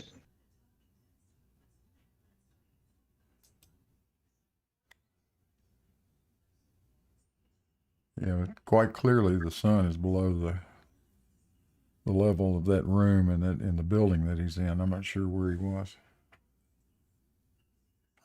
In New York, but I'm not sure which, if that's the Empire State or where it is. It's the Empire State. I just thumbed through it. The ceiling isn't in any shot. Yeah, it is. Hold on a second. No, you see the edge. Yeah, I don't go back to. I don't see a single shadow on the ceiling, which is what I asked for. Well, I gave it to you. And go to 4 minutes and 16 seconds. Thank you, sir. Oh, look, a red line along the edge of the ceiling. Yeah. Yeah. It's not the ceiling. It's some kind of circle.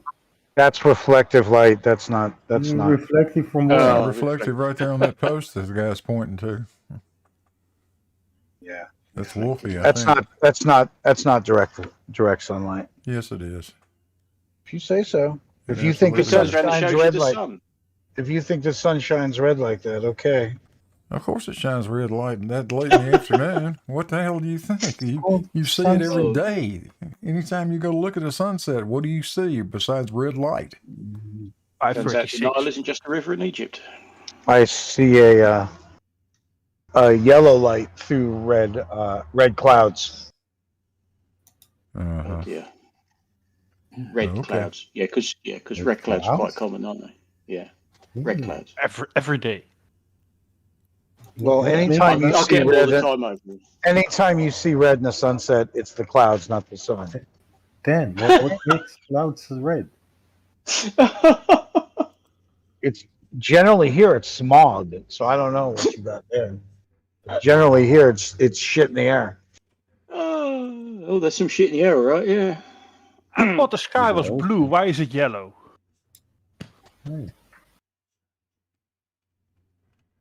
Yeah, At night, it could be light pollution. Usually the clouds above me are either gray or besides white. blue, it's not on the ceiling. That's on a pillar. There isn't a cloud in that sky, man. Oh, now it has to be on the ceiling. Okay, gotcha. Well, that's what we were talking about. It is what we were talking about. Well, climb on the Everest, it will be on the ceiling. Guaranteed.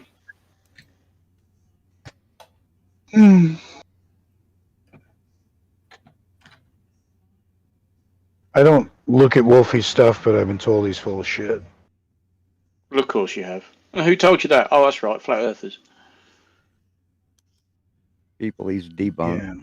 So you Yeah, don't 'cause listen they- to people with other opinions. Flat earthers don't tend to like Wolfie because he does some very good videos, and he is a fully qualified pilot who likes to truckle along at 40-odd thousand feet in these private Yeah, jets. he debunked a few flat Earth F-16 fighter pilots. Yes. Yeah. Actually, his new one trucks along at about 50,000 feet now. Oh, that's right. Yes, it does. Yeah, that's quite something. He gets some wonderful views from up there. I mean, Christ, it was only 50 years ago you needed a bloody camera to get that high. Photograph taken by a camera. Correct. PR9 by choice, by preference. Yeah, and now look, you can go on what's basically a business jet, a private jet at 50,000 feet. Hey, good. We'll quite happily cross an ocean. Good job. The radar had a radar horizon of 57,000 feet at 300 radar miles. Yeah. Radar miles? What are those? Those are metric miles, i.e., a mile that is 1,500 meters, because it makes the radar equation maths so much easier than using either nautical miles or statute miles, because both of those require calculation time periods that are not nice and round. For a radar mile, it takes 10 microseconds for the signal to travel out and back the 1 radar mile. For a nautical mile, it's 12.6 microseconds, and for a statute mile, it's somewhere in between. I like being able to use 10 microseconds. It makes for much easier calculations. Especially why not? when you're calibrating the radar, not using it as an operator. Just The call it a pictures that you're metric mile. showing, the pictures that you're showing of the book, the manual, reminds me of I've been going out on Flat Earth channels and looking at Nathan Oakley's copy and paste comments. Yeah. And he keeps referencing the Naval Gunnery Manual. So I decided to read it. Even gives a link.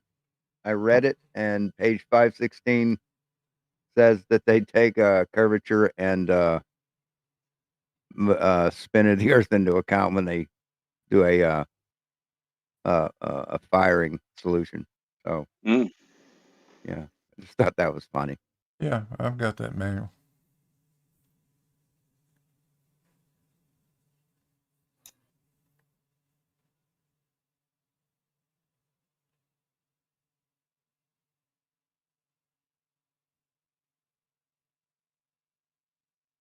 Well, then it sounds like the argument's over. You guys should find something else to do. The argument was over 2,500 years ago, man. Approximately say 300 BC, I believe it was. Yeah, give or take. Why don't you guys replicate that? Eratosthenes Replicate what? stuff. Eratosthenes. Do Oh, we've things done that you quote.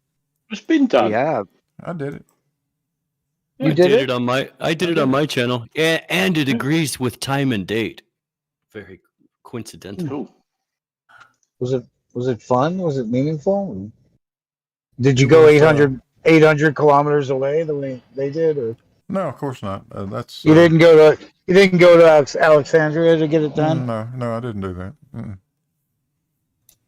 No, I used What distances I used did his you use? method. Well, you need a point which most people would agree is true, and to know exactly where the sun is at noon at your location. And the point that we chose, I did it with, Bob the science guy did it at the same time I did it. The point we chose was the equator on the equinox. That's the one day when pretty much everybody will agree that the sun is over the equator, no matter what, no matter what shape the Earth is.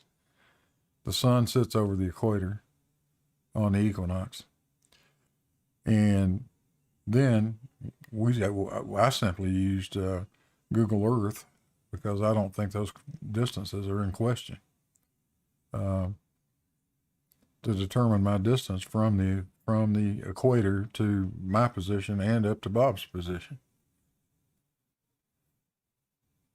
And when I did the math at the end of it, quite surprisingly, I only missed the circumference of the Earth by about 30 miles. That's all. Out of 25,000 miles, I was off about 30. That's pretty damn good.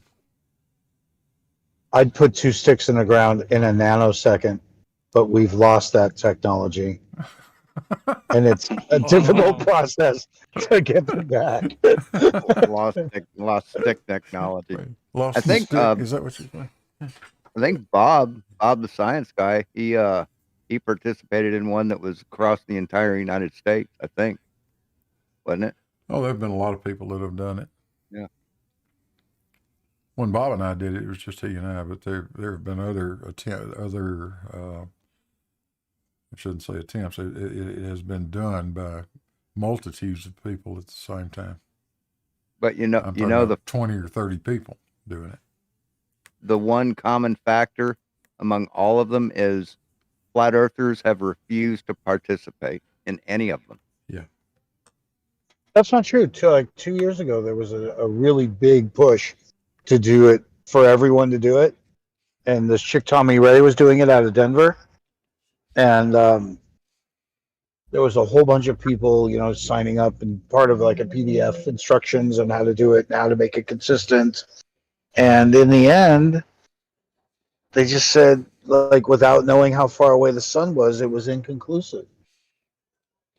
I mean, Well, that was the end of it. It was massively inconclusive without being sure of the distance of the sun. Well, no, you don't. That's just a cop out.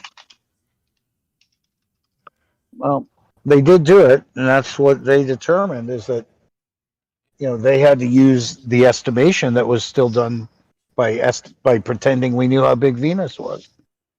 No, you don't need the distance to the sun. All you have to know is that the sun is far enough away that the light rays coming from it are coming virtually parallel to it by the time they get to us. And that's been known since the time of Aristotle. Aristotle could reason that was true simply by observing the moon and the position of the sun when he was seeing a quarter moon. Because when you see that, and you can do this anytime that you've got a view of the quarter moon, look at where the sun is, and it is 90 degrees to the damn moon. And the only way that can be true is if the sun is a long, long way away. Because that's the catch, Dan. If the Earth was flat, and if you take those measurements from different parts along the Earth, actually the distance to the sun is the thing that you can resolve. This is the thing that you do not need. This is the thing that you can calculate based on those measurements, if the Earth is flat, of course. So I don't know why they had to use that cop-out and say, well, we don't know how far away the sun is, just to not give an answer to what these measurements gave. I may have made a mistake. Maybe the cop-out was really just the difference of whether or not they could prove that we had parallel rays or not. Oh, okay. I will not hold you responsible for that. Anyway, flat earthers did it and pretended that it was inconclusive. Of course, it's just a nuh-uh. Hey, Sean, can I say something nice to you? Sure. You've gotten out of a really fucking shitty habit of name calling, and you've gotten out of it. I just want to thank you.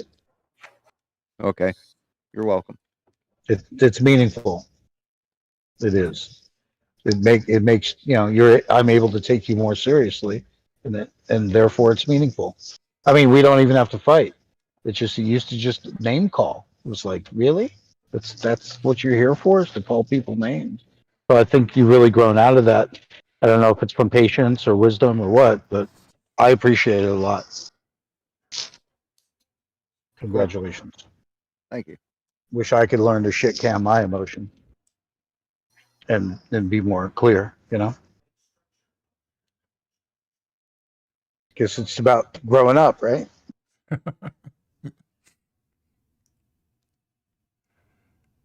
Well, the You're name gonna laugh. calling, the name calling doesn't do anybody any good. Yeah, I agree with that. I would prefer it not come down to that.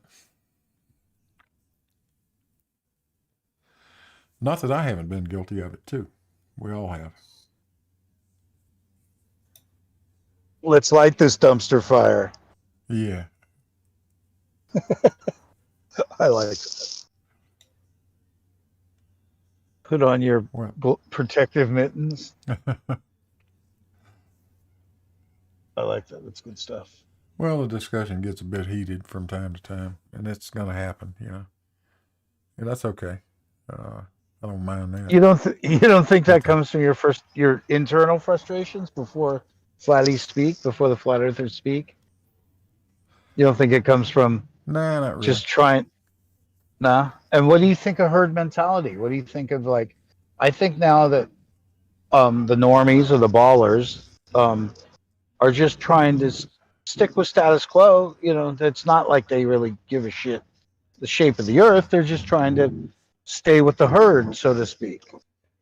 Like, I think it's a natural reaction to want to keep up. You know, let's say if we're sheep and I'm saying, "Hey, Blue, come eat these daisies," and you're going, "Man, those are good, but I gotta go. We're all over there."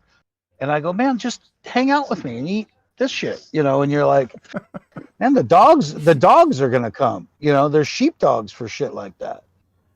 And I'm kind of like, I don't know. Either I'm willing to stray from the herd or I'm not afraid of the dogs because they don't bite. So I'm really not sure what you guys are afraid of. Like when it comes to you're not wanting to venture out. Yet this crowd in particular, you've ventured out a great deal. If you admit that you spend this much time working on flat earthers, you're frowned upon a great deal, just like we are. It's pretty weird. Like, you know, it's really weird to think about. It's like now regular science is going to shit on you for giving us the time of day, you know, and that's kind of weird. And now I'm convinced you guys are one of us, that you're not normies, that you're insightful and capable of learning, and that this is part of your learning process. You guys come off like you know, but I know you're still learning, you know. And I'm the opposite. What are we learning about? Your world, application of the stuff, of the formulas and the application of even the myths, you know, that we're told. The myth that I can give an example off of the current situation with the SLS rocket on the pad, where they say they're finally going to the moon. And I've watched them for years talk about how they're trying to figure out how to make radiation protection for humans in this Orion capsule. And they had a 2014 video, you know, Orion, trial by fire, dangerous radiation. Actually, you're a bit incorrect there. It wasn't actually anything to do with the protection of humans so much as the equipment that's on board. Well, I know you're saying hold on. No, I'm not just saying it. It's fact. That's what they're actually doing. It's mostly they were concentrating on the protection of the systems. In other words, except for the part where he mentions humans. Hold on. Except for the part where he mentions. Let me finish. Humans. Let me finish. If we both know it, why say it? Let me finish, and you'll understand what I'm saying. I said it was mostly to do with protecting the computer systems. Yes, there is some research because on board Artemis 1, there's some dummies on board. There is going to be measuring the detection for females, for women, okay, because their biology is different, more susceptible to cancers, etc. But most of it was more to do with the protection of the avionics and the electronics and the computers. I never said there wasn't. I didn't say there was no research at all done for humans. So you're not giving the entire story there. That's why I'm stopping you. Well, it's just that there's been lots of electronics in space supposedly. So they've done plenty of studies. They even have long range studies for materials now. I mean, do you understand the differences in the computers that they had in 1969 to 72 and the computers we have now? I just know that the man said we're trying to protect humans. That's what I know. It's not just about humans. It's mostly about the electronics. That's what I'm trying to explain to you. Because we know they know about the Van Allen radiation belts. They knew about the Van Allen radiation belts before anybody even went to space. Any human being went to space. In fact, before any live creature went to space. Evidently, the long-term radiation problems have little to do with the belts. When you say, what do you mean by the long-term radiation? Longer times spent in space are longer exposures to different radiation. Yeah, that absolutely. Is true. Yeah. That is true. Yeah, I'm not going to disagree with that. An Apollo mission typically took 10 days. Yeah. And, you know, that's different than 100 days or 1,000 days. Yes. Real different. And the problem with modern electronics is, compared with 1969, a transistor is something in the order of 1 billion times smaller. So whereas in 1969 you could hit it with a significant amount of high energy photons, and it would have no effect on its output at all. Now you only need 1 or 2 high energy photons to change the state of that transistor. So it's not that the technology's gone backwards. The technology's gone forwards. Yeah, the technology is different now, so it's more susceptible to radiation. So what they're actually what they're testing is Artemis 1. They've got 2 dummies, and it's they've made it so it's a physiology of a female, human female, because human biology dictates that they are more susceptible to more cancers than men. So they just need to figure out, how much more susceptible they're likely to get any cancer for any kind of radiation. Hence another reason why actually the whole mission is several weeks. Well, I hope they brought up some fine sauces, because that's going to be a big barbecue real soon. You see that what you just saying there just absolutely explains that you don't know anything about radiation. You see, you automatically think of Chernobyl, something like that. People, you see all these burnt bodies and all the rest of it.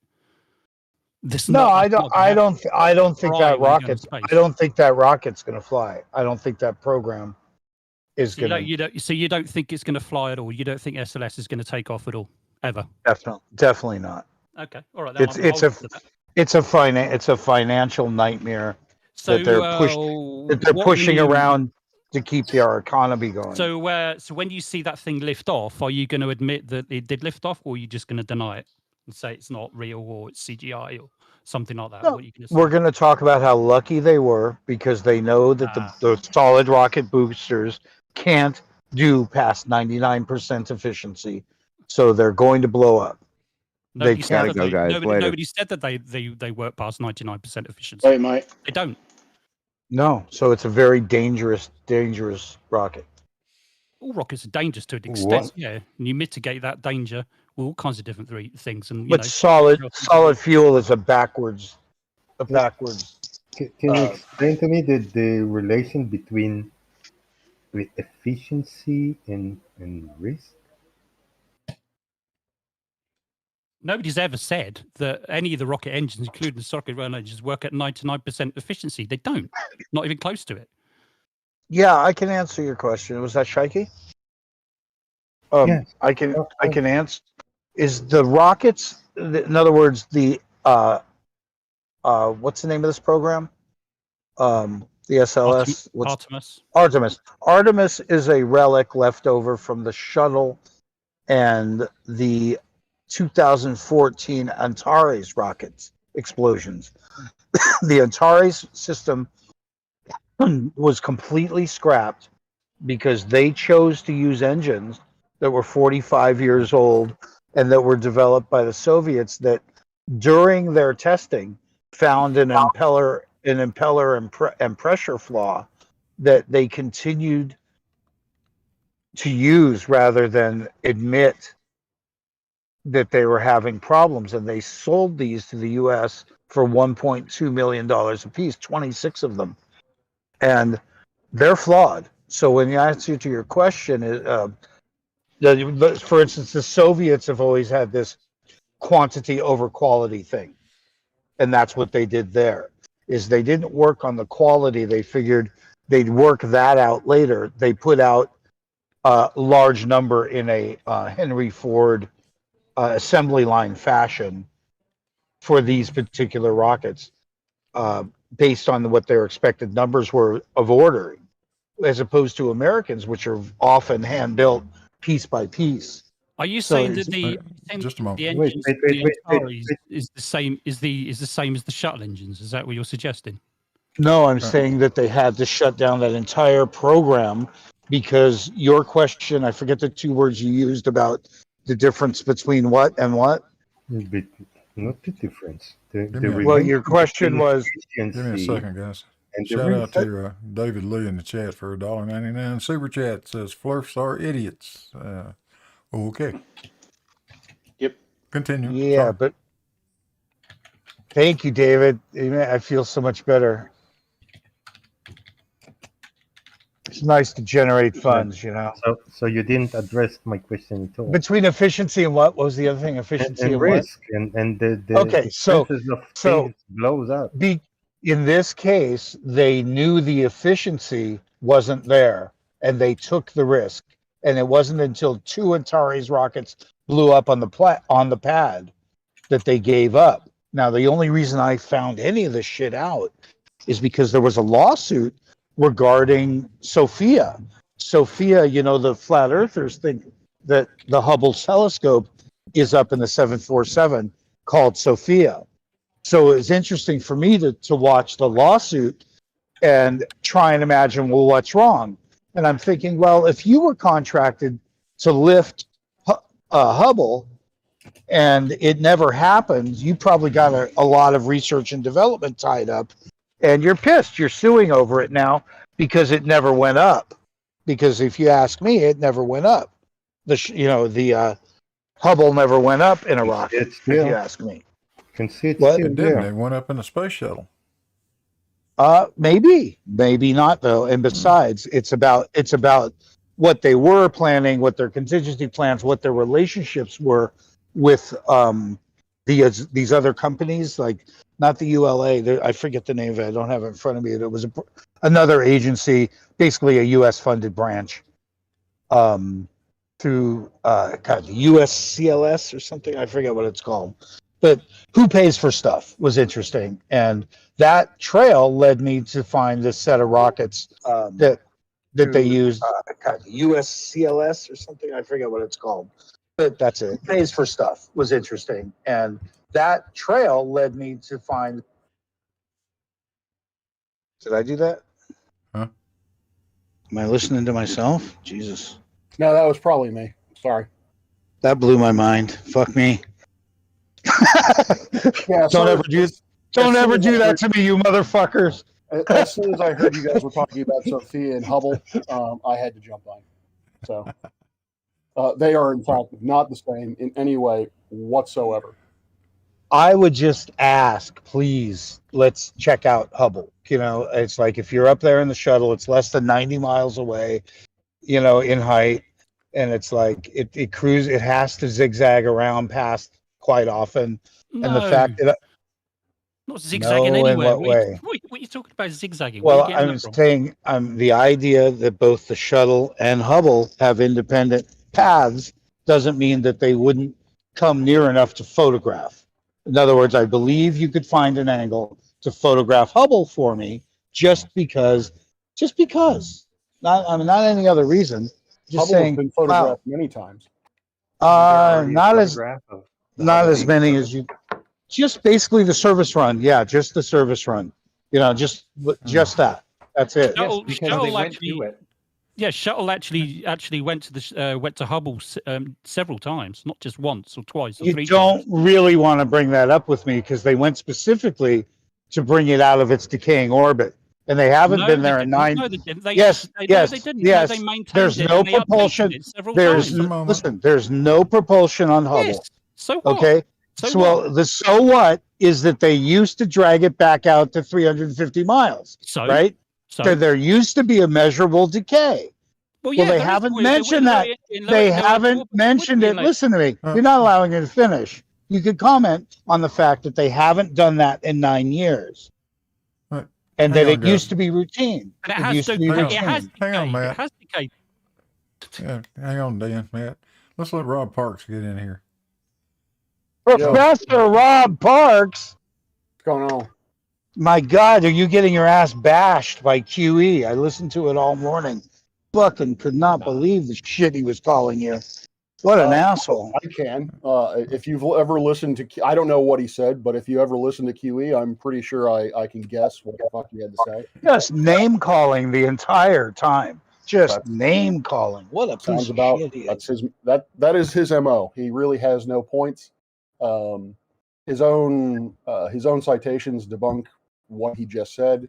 So yeah, that's pretty much why I didn't listen to the 5-hour stream. I was amused though that he decided to go back a year for content and to address a 5-hour stream with another 5-hour stream.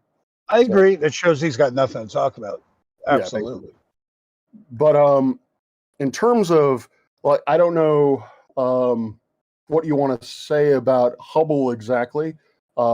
It is up there. It is the most successful telescope mission ever. It's got more than let's see, it's got more than 1 million individual observations. It has over 100,000 published papers, peer-reviewed published papers to it.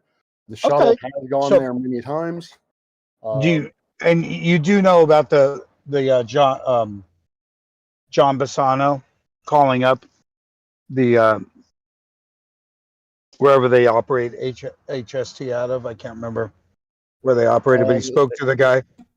HST is run by the Space Telescope Institute, and that's out of DC. So he talks to the guy who's running the place, right? Guy picks up the phone, and he asks a few questions about the decaying orbit and all that, because mathematically, it should have crashed already. Mathematically, Oh no, no, it is decaying. It's decayed quite considerably. Hence the reason why SpaceX are actually coming up with an idea, and they're looking at a feasibility study to see whether they can actually raise the orbit again to give it a longer life. Because it stands at the moment, it's due to actually decay out of orbit in I don't know, early to mid 2030s sometime. So yeah, it's decayed quite considerably since the Aegis shuttle. Well, there isn't that much Nobody's mileage to play with. I'm not sure when you think it speeds up or increases or starts to get near free fall or does anything interesting. I just know it only had 350 miles to play with, and it used to drop, I think, down to 280 before they'd pull it back out. I'm not sure. So you said the mathematics says that it should have actually deorbited by now. So I heard that. I've never seen the math, but who did you hear that from? Robert Bassano, who was talking to the guy about it. So the funny thing is, when they asked the guy, he says, "Have you ever seen it?" He goes, "What do you mean?" And I go, "Do you see it ever? Is there a camera on it?"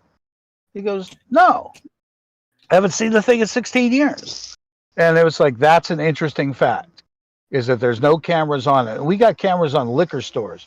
That they can't put a camera on something like that. Okay. It is a big camera. My problem. The problem that you have is that, unlike a liquor store, you actually care about the amount of mass that you're trying to send into orbit. And so having cameras on it is somewhat superfluous. We have telemetry from the instruments, so we know what they're doing.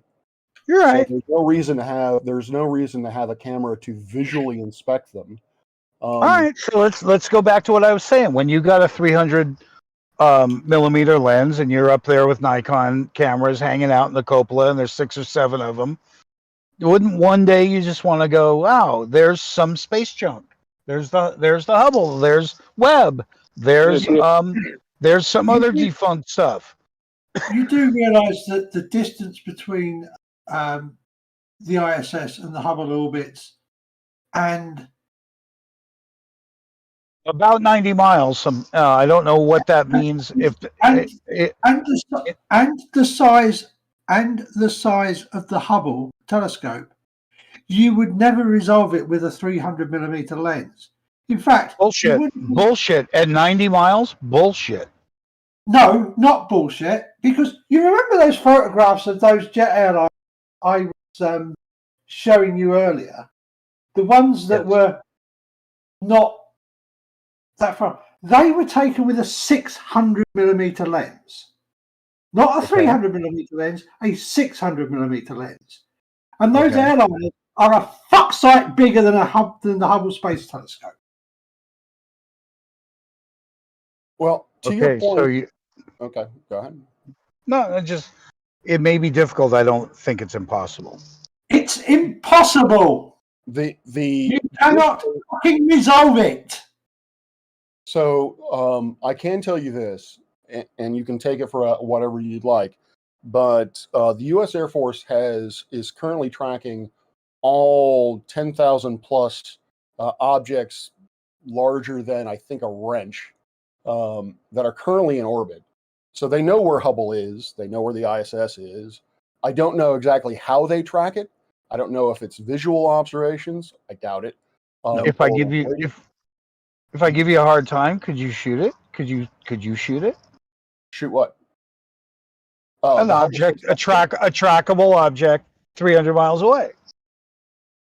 I would imagine that you could. I imagine that you could see it. I would imagine that you could, based on your facility, there's a difference. There's a experience, your difference. friends, your circles.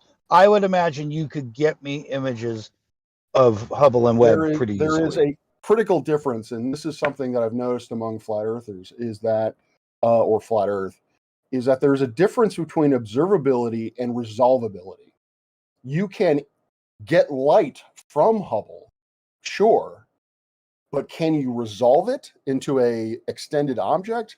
That I'm not so sure of, given the requirements that you've been listing. I'm not, oddly enough, I am not a camera expert. I'm more on telescopes and those types of optical systems, but I can. So you don't think we can see 90 miles? You don't think from the ISS we could shoot some space junk or 60 and 80 foot objects like Hubble and Webb? What do you mean by shoot? What do you mean by shoot? You talking about taking images of? Track it, yeah. Shoot it, yeah. So yeah, that's basically the difference between observability and resolvability. Can we see it? Yes. Can we resolve it into an extended object so that you can actually see that it's Hubble? Probably not. Like I said, the Air Force is able to track things as small as, I'm guessing here, I think it's either a wrench or a car. I think it's a wrench. So they're actively tracking everything in the sky. Rob, I actually know a bit about that. Some stuff that I learned a long time ago, but also from checking up what is now in the public domain, and it's going to be somewhere. It's bigger than a wrench, but possibly smaller than a car. Yeah, it's somewhere near that. Probably about a radar cross section of about a meter. Okay. And a lot of it is actually done with ballistic missile early warning system. One of which is, of course, at Fylingdales in North Yorkshire. And they track all the space junk with that. So is that okay? Radio? Do you know what wavelength they're looking at? Sorry? Is that radio wavelength? Yes, that's radio wavelength. Okay. They do also have a large telescope slaved to it, so that they can look at stuff as it comes over the horizon for obvious reasons. Yeah. Related to the original role of ballistic missile early warning system. You wouldn't have to track the object; you'd have to track its orbit to make sure that it comes by without too much decay. There's a telescope on Magdalena Ridge in Socorro, New Mexico. That was built using Air Force money, and just from an astronomer point of view, I'm used to telescopes slewing at a fairly slow rate. They allowed me to basically slew this thing across the sky, and holy fuck, it was fast because it was designed to track missiles or satellites, and it was just amazing to watch this thing go from east to west in seconds. Wow. BEWMS is actually designed to just track stuff coming over the horizon. It doesn't look at orbits as a system. It just looks at stuff coming over the horizon, because 3 minutes from coming over that horizon to bucket of instant sunshine. Right, so it's tracking a point. It's not tracking the object. Well, it tracks all objects that come over the horizon. Right, it's just that we think of object tracking as being a blip, that you're watching. It's not. It's crossing a point. It's not. Sure. Yeah, it's being more monitored than tracked. I get it. Actually, hold on. Let me see if I can find it. There's something really. I don't know if I can find it. So I had the pleasure of helping to facilitate a lecture series for the Smithsonian, talking about essentially the Wild West of satellite development. And one of the scariest things is how much space junk is up there. And yes, space is obviously big. However, in order to accomplish the goals that they've set, these very much like in science fiction, there are certain space lanes they have to be in. And so the orbits of these satellites are actually getting rather crowded. And there's a website that tracks the separation between two different objects, two different satellites. I don't think it's got all of the 10,000 or however many 10,000s of, because obviously it probably doesn't have military satellites, but the fact that they can actually get within a kilometer or so, or between the two. So someone is actively tracking them in order to get that data. If I later on, if I remember, I'll find that website and post it to Blue Marl's Discord. It's active tracking of satellites in real time, and it can get very, very scary. Yeah, and again, just God's sake, sorry, why? You have any pictures of the Hubble capturing photos of the space junk that in question? No, but there is. Hold on, let me see if I can Google it. There is fun thing of a Hubble image of a Starlink satellite going through its field of view. Rob, it's great to hear your voice, man. I hated what he was doing to you today. I was like, I tried to listen to it yesterday, so I was driving today, and I turned it on, and it was like, I'm all, oh, this should be cool. I know Riley. It's like, oh, I know Rob. You know, these are people I've spoken to. You know, and it was like not that enjoyable to watch. It was really not enjoyable.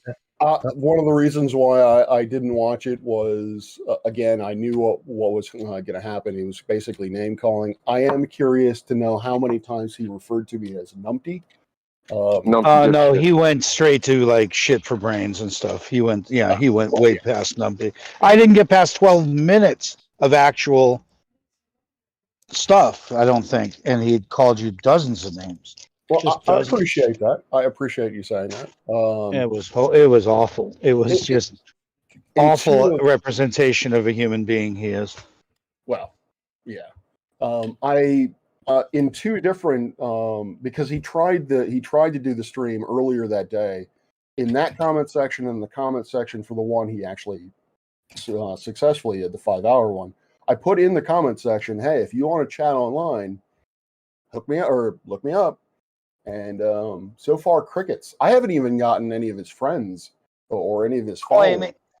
He's claiming to not know how to find you, not to have ever seen your page or know anything about you. He was just pretending to be ignorant that you had even, bunches of interviews, or that you normally spoke to people. He made it sound like you'd be ducking him, just posturing garbage. He made some demand. He made an actual demand that you do for your next broadcast. I can't remember what it was, but it was an actual demand. He made several demands, actually. Some of them he even made them sound legit. He made some shit sound legit, to be honest. He said, basically assumptions, and why, the sizing of the sun based on Venus, and how assumptions, you concluded from assumptions, conclusions, and it's like, he was kind of right that wasn't really entirely scientific, to make that many assumptions and draw conclusions from assumptions only.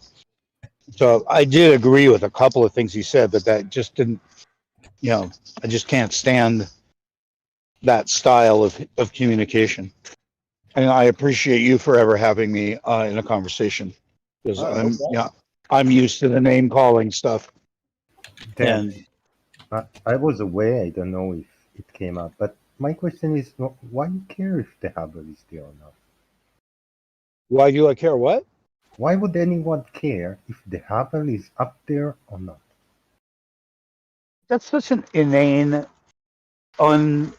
unanswerable question. You do know why the man climbed the mountain, because it was there. The journey of man sometimes has questions that don't necessarily satisfy another man. The man trapped on a boat at sea seeks an island. The man trapped on an island seeks a boat. Again, you're not answering my question. I'm answering the question. Why does it matter if it's up there or not? If I might, I don't want to speak for Dan, but I think what he's saying is that he is looking for the truth of it all, and he doesn't really believe what he's being told about Hubble's reality, and so he wants pictures in order to verify that it's real. So it's not enough that we send every week 3 rockets up. It's not evident enough. Well, he needs the Hubble. No. Hubble is thank you for asking, by the way. Hubble, for me, is the reinforcement because we've been shown something in space that we call the ISS. We've been shown something to be transiting based on the tracking that they're showing, right? In other words, it seems to be an object in space that's trackable and predictable. So I'd like to see another thing that's in space that's trackable and predictable. Well, you can see that it's just reinforcement, simple reinforcement. The picture of the Chinese one. But you understand why I'm interested? But listen, simple. Those things are very small. The Hubble is not big. It's 2 meters in diameter. It's big. It's 3. Big. No, it's small. Big. It's very small. No, space is big. Compared to the ISS, it's nothing. It's small section in the ISS. Less. All right, you're still going to make believe you can't shoot something 90 miles away ever, no matter how you crisscross its path. I get it. That's how. Now you know why. Wait, for everyone else, now you know why I asked. Because when you squirm like that, you show there's a problem. Otherwise, you just. It can show you the Hubble. It would not look like the ISS because it's small. It would look like a dot of light. So what? What do you want to see now?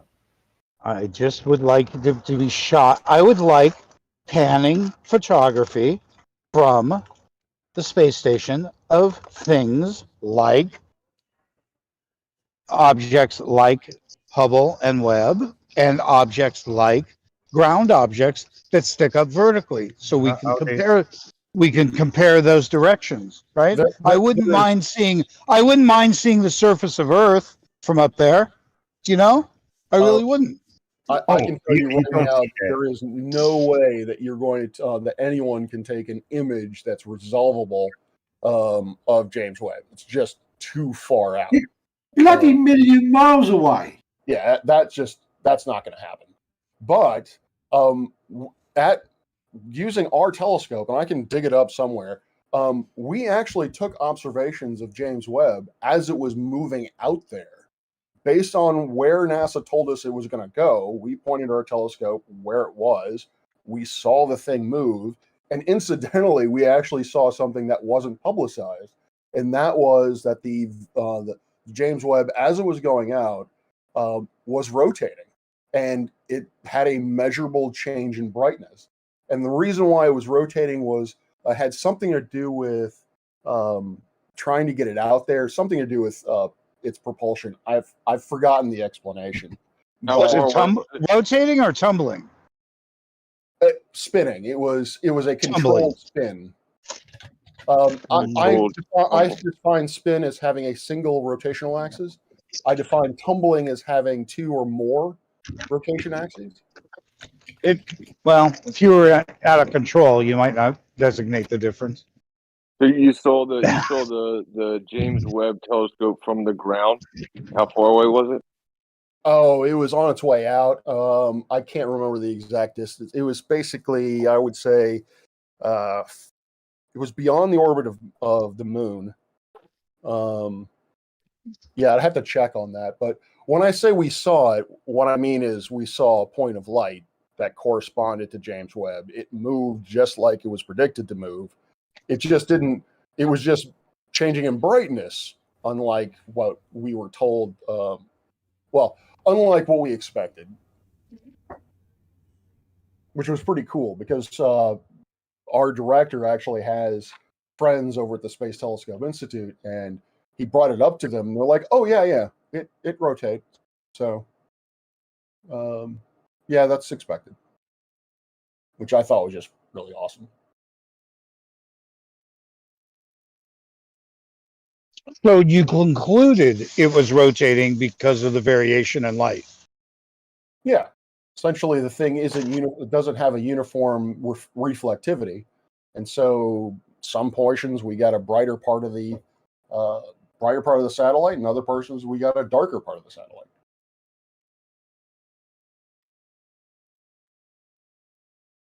I mean, It was I guess somewhat like a gyroscope. Then it wouldn't stop spinning. It wouldn't stop at the orientation of where it's spinning, right? Ever, it wouldn't stop. No, and I think that might be the reason why it was spinning, is in order to prevent it from drifting its trajectory from drifting for some reason. But the JWST actually does have its own. I hesitate to use it, a propulsion system, but it does, instead of using gyros, it does actually use jets in order to reorient itself. Yeah, it's got a reaction control system on it. And it has propulsion because staying in the L2 is a bit tricky because it's not precisely there. It's falling to the earth, and they need to adjust. It doesn't actually stay at L2; it orbits L2. Yeah, it orbits L2. Right, but it orbits a little below L2 because if it's above L2, it might drift away, and if it falls back to Earth, you just need to raise it back a bit.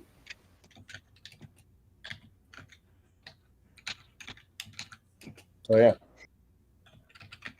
that was just an awesome thing. So in terms of taking images of things, that would be, except for obviously the images of Hubble that we have already due to the from the space shuttle. It really comes down to, I understand that you would want this evidence, but the space agents, but NASA and other space agencies, again, weight is a requirement. Weight is something that they have to very well manage. They're not going to put extra or extraneous cameras on this thing just to take pictures of other stuff that doesn't have. That's why they got gorilla suits and stuff, right? That's why they bring gorilla suits to space. Yeah, I don't know how they managed to get that on there, but yeah, stuff like that. So Super Bowl jerseys, stuff like that. Well, they're allowed their own wardrobe. I'm sure they're given a certain. There's a weight the restriction. gorilla suit, I'm not certain about, but I'm sure they were given a weight limit that says, "All right, you can bring 15 kilograms of stuff. Figure it out." And then they bring. Right. That was a long time ago. Maybe they snuck it on. Yeah, I don't know. I'm not sure, but I do remember that scared the shit out of somebody with one of the astronauts scared the shit out of somebody else wearing a gorilla suit. So they've definitely convinced us that there's something up there called the ISS. So I'd just like to see it in action. I'd like to see it work. I'd like to put it to work. Dan, And same thing with astronomers. I'd like to put them to work. I'd like to see something that I asked for, not that they're asking for. that I'm asking for. Design an experiment that can only be done in zero gravity, or should have different results, or so you think, in zero gravity. If it's a good enough experiment, they may do it. Right, and that ISS does have a transponder in it for civilian radio traffic to bounce off of it. So if you really want to do that, you can do that too. Yep. Yeah. Like I said, they convinced me that something's up there, but this isn't space. This is 300 miles away. It has nothing to do with what you and I think of as space. Huh? Really, Definitely has to do with orbit. I hear you, Dan. I mean, call me old-fashioned, but I think that you just go up and you can float up there. Yeah, for sure. So if 300 miles is not space, what do you define as space? That was my question. We'll be outside of orbit. The outside of what orbit? Anything that's attached. In other words, if I think of it to orbit, I think of something that's in a symbiotic relationship with an attachment, as opposed to free flight or free travel. Even I've got the same problem with airplanes on the rotating Earth. I think that we're traveling independently. You believe that I'm staying inside a frame rate that I can't get out of, and I happen to disagree. I think I have full control of my air and ground speed.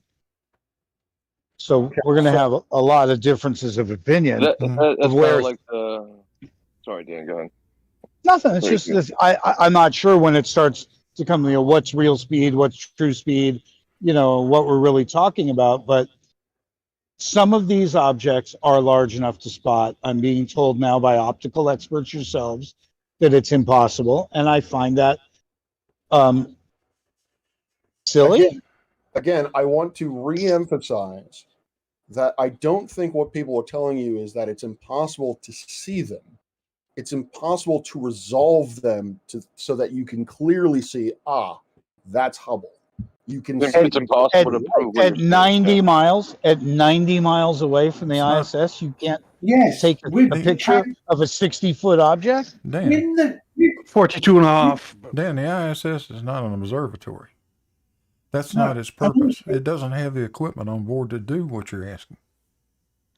They don't have the cameras and lenses. And Blue posted a photograph of the Hubble transiting Jupiter in the Discord chat. Are you saying that there's never been a close call?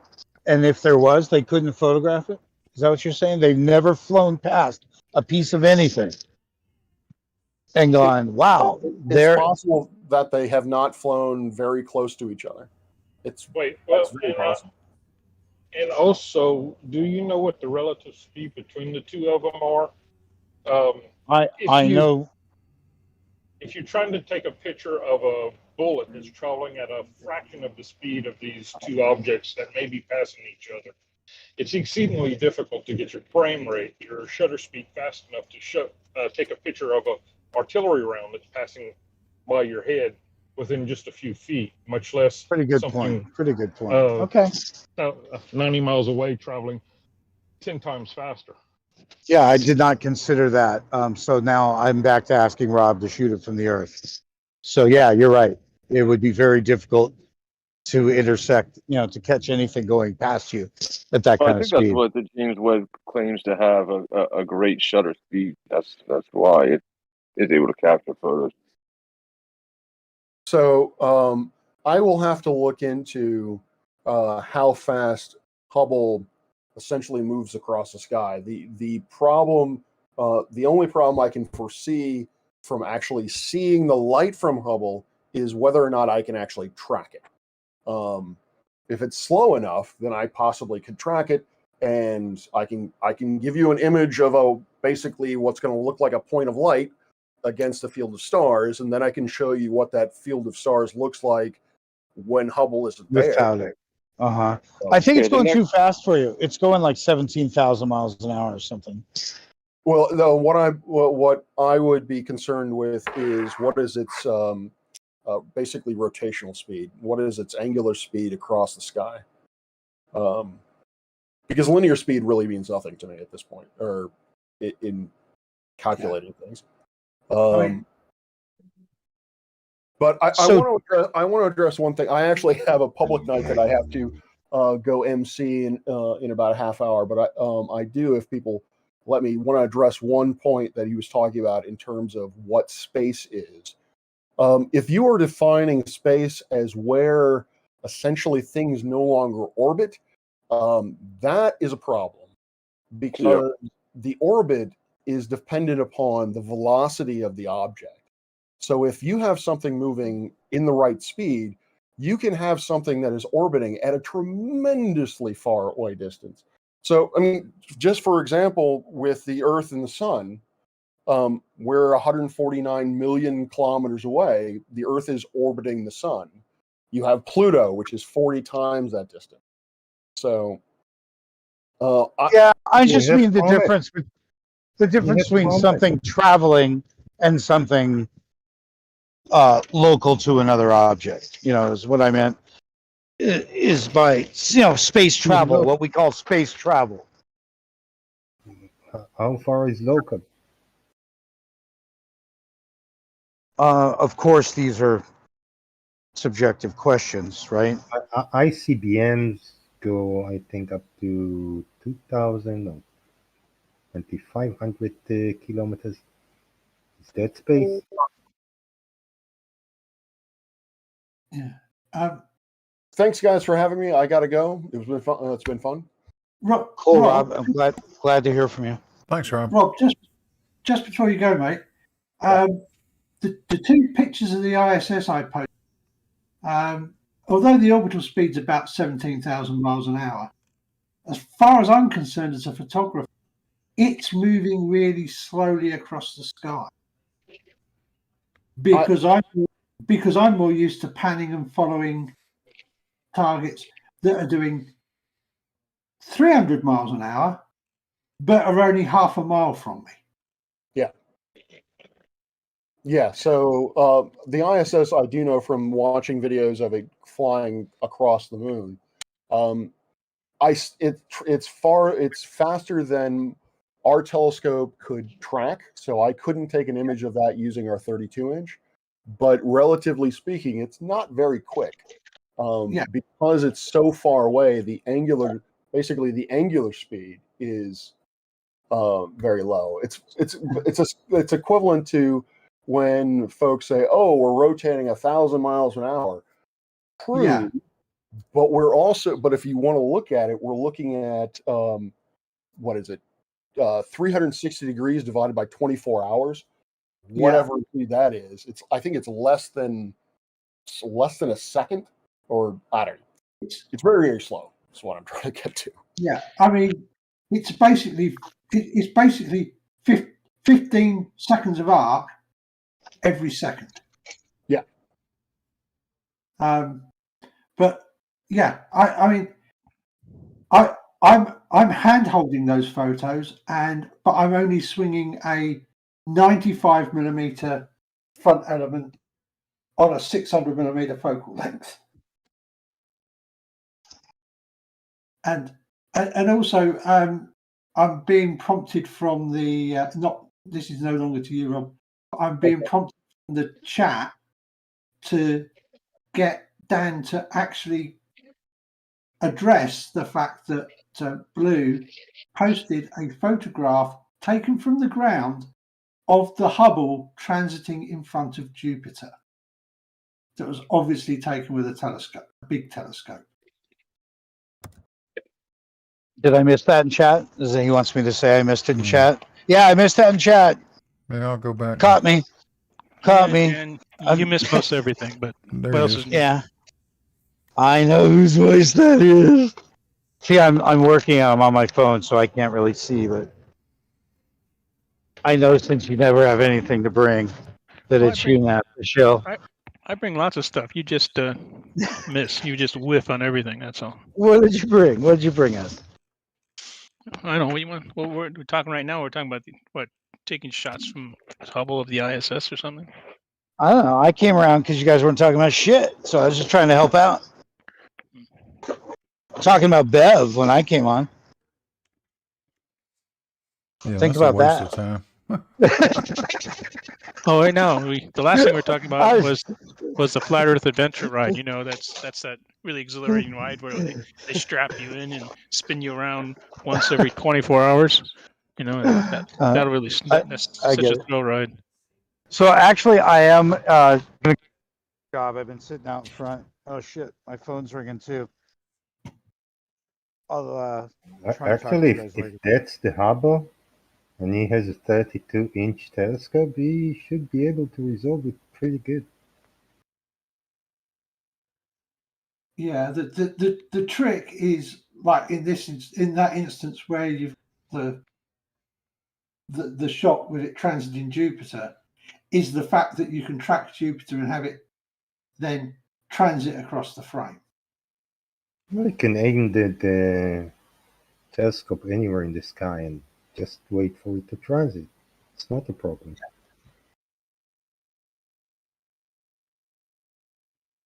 Yeah, because you know what time it's But going. if You you know see, it's going to go across the sky, don't you? that's the idea. But we can see some detail on this image, and if it's the Hubble, that's not a very high resolution image. I see much higher resolution all the time. Then he should be able to get a picture of the Hubble with 32-inch telescope. The Hubble's, yeah, you can. I think you can see the Hubble with binoculars, if I remember right. It's been a while since I looked at it. No, we won't want to see details. We want to see detail. Oh, okay. Oh no, it's not huge, and it's 300 miles up, so you need some fairly good size optics.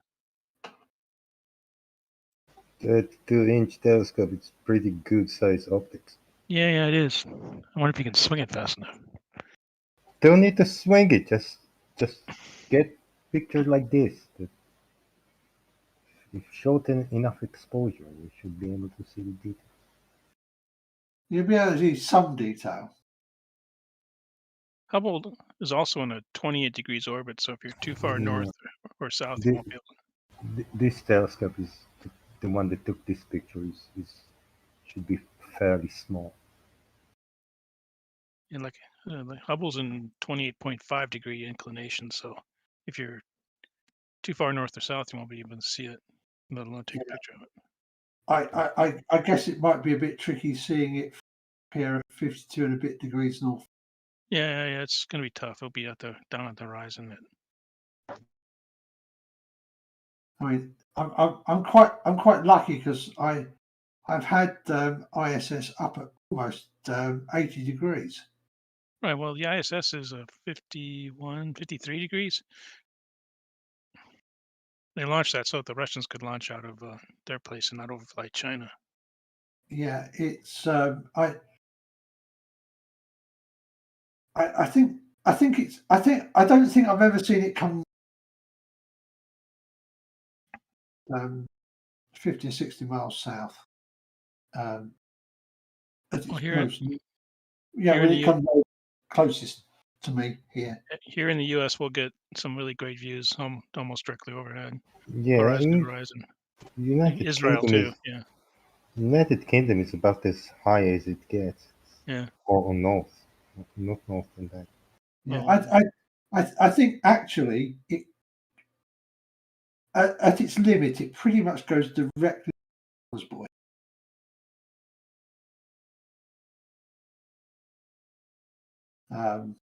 Yeah, here I can see it at 80 degrees even. Yeah, well, you're at going all across the sky. You're what, 20 degrees north or something? 32.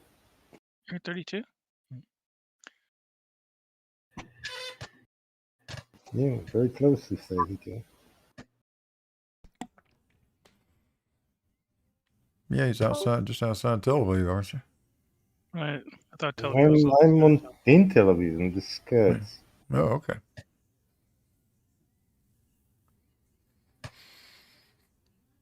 Yeah, that's just a few degrees south of me. 32. Yeah, I was doing I think Dallas and Jerusalem, down in Dallas. I was looking at cities that are in the same longitude. Dallas, Tel Aviv. Yeah, Dallas and Tel Aviv are basically in the same latitude. Yeah, probably. More or less.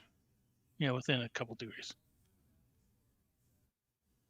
And when you fly directly from Dallas to Tel Aviv, you go all the way up to about 58 degrees north. Yeah, almost all that cross-Atlantic travel, almost all of those cross-Atlantic flights seem to come up and over and fly right down the bit of coast I'm sat near.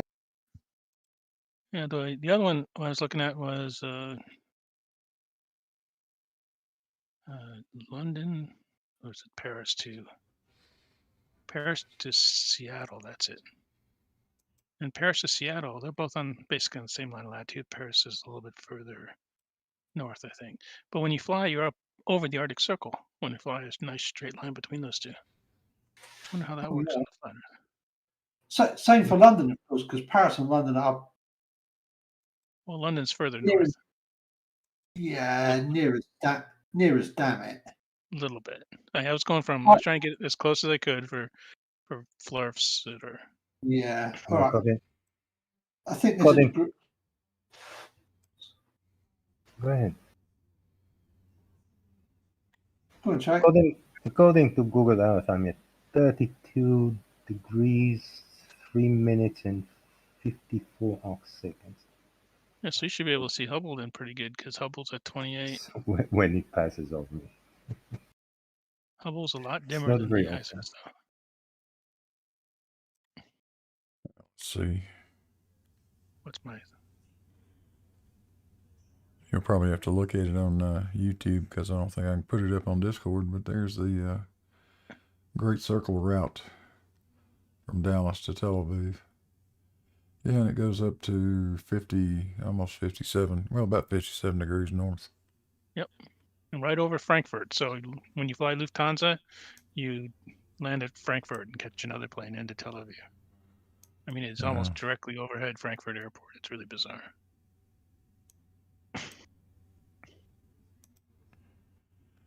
Yeah, I've done that flight many times.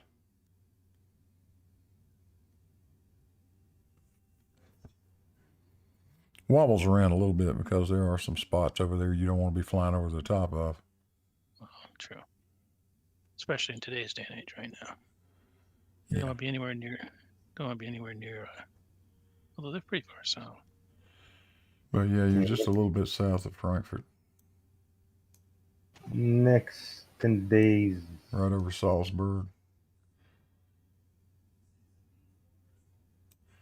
And then when you get down here around Bosnia and Serbia and all those places, things get a little sticky. Yeah, I don't have much passes this 10 days. Next 10 days. Today will be at 4:45 a.m. will be at 70 degrees. I don't think I can even see it. Anyway. And the other interesting part, is when you start doing the similar things in the southern hemisphere, all the flights go south and then go north again. How about that? Different. Yeah. It's almost like it's symmetrical. Pretty damn close to symmetrical. Yes, it is. It's difficult to get. It's difficult to get. First of all, these flights are finally coming back online after 2 years. All these southern hemisphere flights. Like I think just in a week, I think the first is when the Qantas flight from Sydney to Santiago kicks back up. It's about time.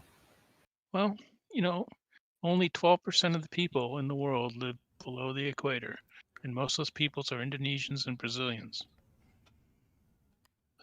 The continents, South America and Africa, have a lot more trade routes north and south than they do east and west. The only flight that's been flying between Africa and South America in the last 2 years is the flight from Landau, Angola to not the capital, Brazil. What's the big city in Brazil? Sao Paulo. And that's only because they're both Portuguese countries. Anyway, so I mean, it's South African Airlines went bankrupt during the pandemic, so there's all their flights that they flew were no more. Well, guys, I'm going to wrap it up on YouTube. You're all welcome to hang around in here and talk on Discord all you like. I don't care. Blue, did you see the big thing that Whitsitt did about aviation and how it proves the flat Earth? I don't pay any attention to Whitsitt. He's an idiot. Well, it's 2 hours of The one Earth is Life made a video about. yeah, he just did it. Yeah, Earth is Life made some part of it. Yeah, it's like 2 hours of complete derp. I can only take about 15 minutes at a time, so I'm working my way through it. I have a hard time listening to Whitsitt. But I might take a look at it and see if there's anything there worth commenting on. I doubt it. Well, What about the Oakley crew? Any news from them? The what? Oakley crew. Oakley, no. I don't pay any attention to that asshole either. is there anything that came out of the Flattoberfest? I haven't heard the news. Anything. Other than the fact they held it at a Shriners Hall, which is kind of funny considering how much they hate the Masons. Yeah, then there's that. Well, hey, thanks for coming, everybody out there in YouTube land. I appreciate it. We'll try to do this again pretty soon. So, all you guys in Discord, say night-night to YouTube. Night-night, YouTube. Night-night. See you guys later.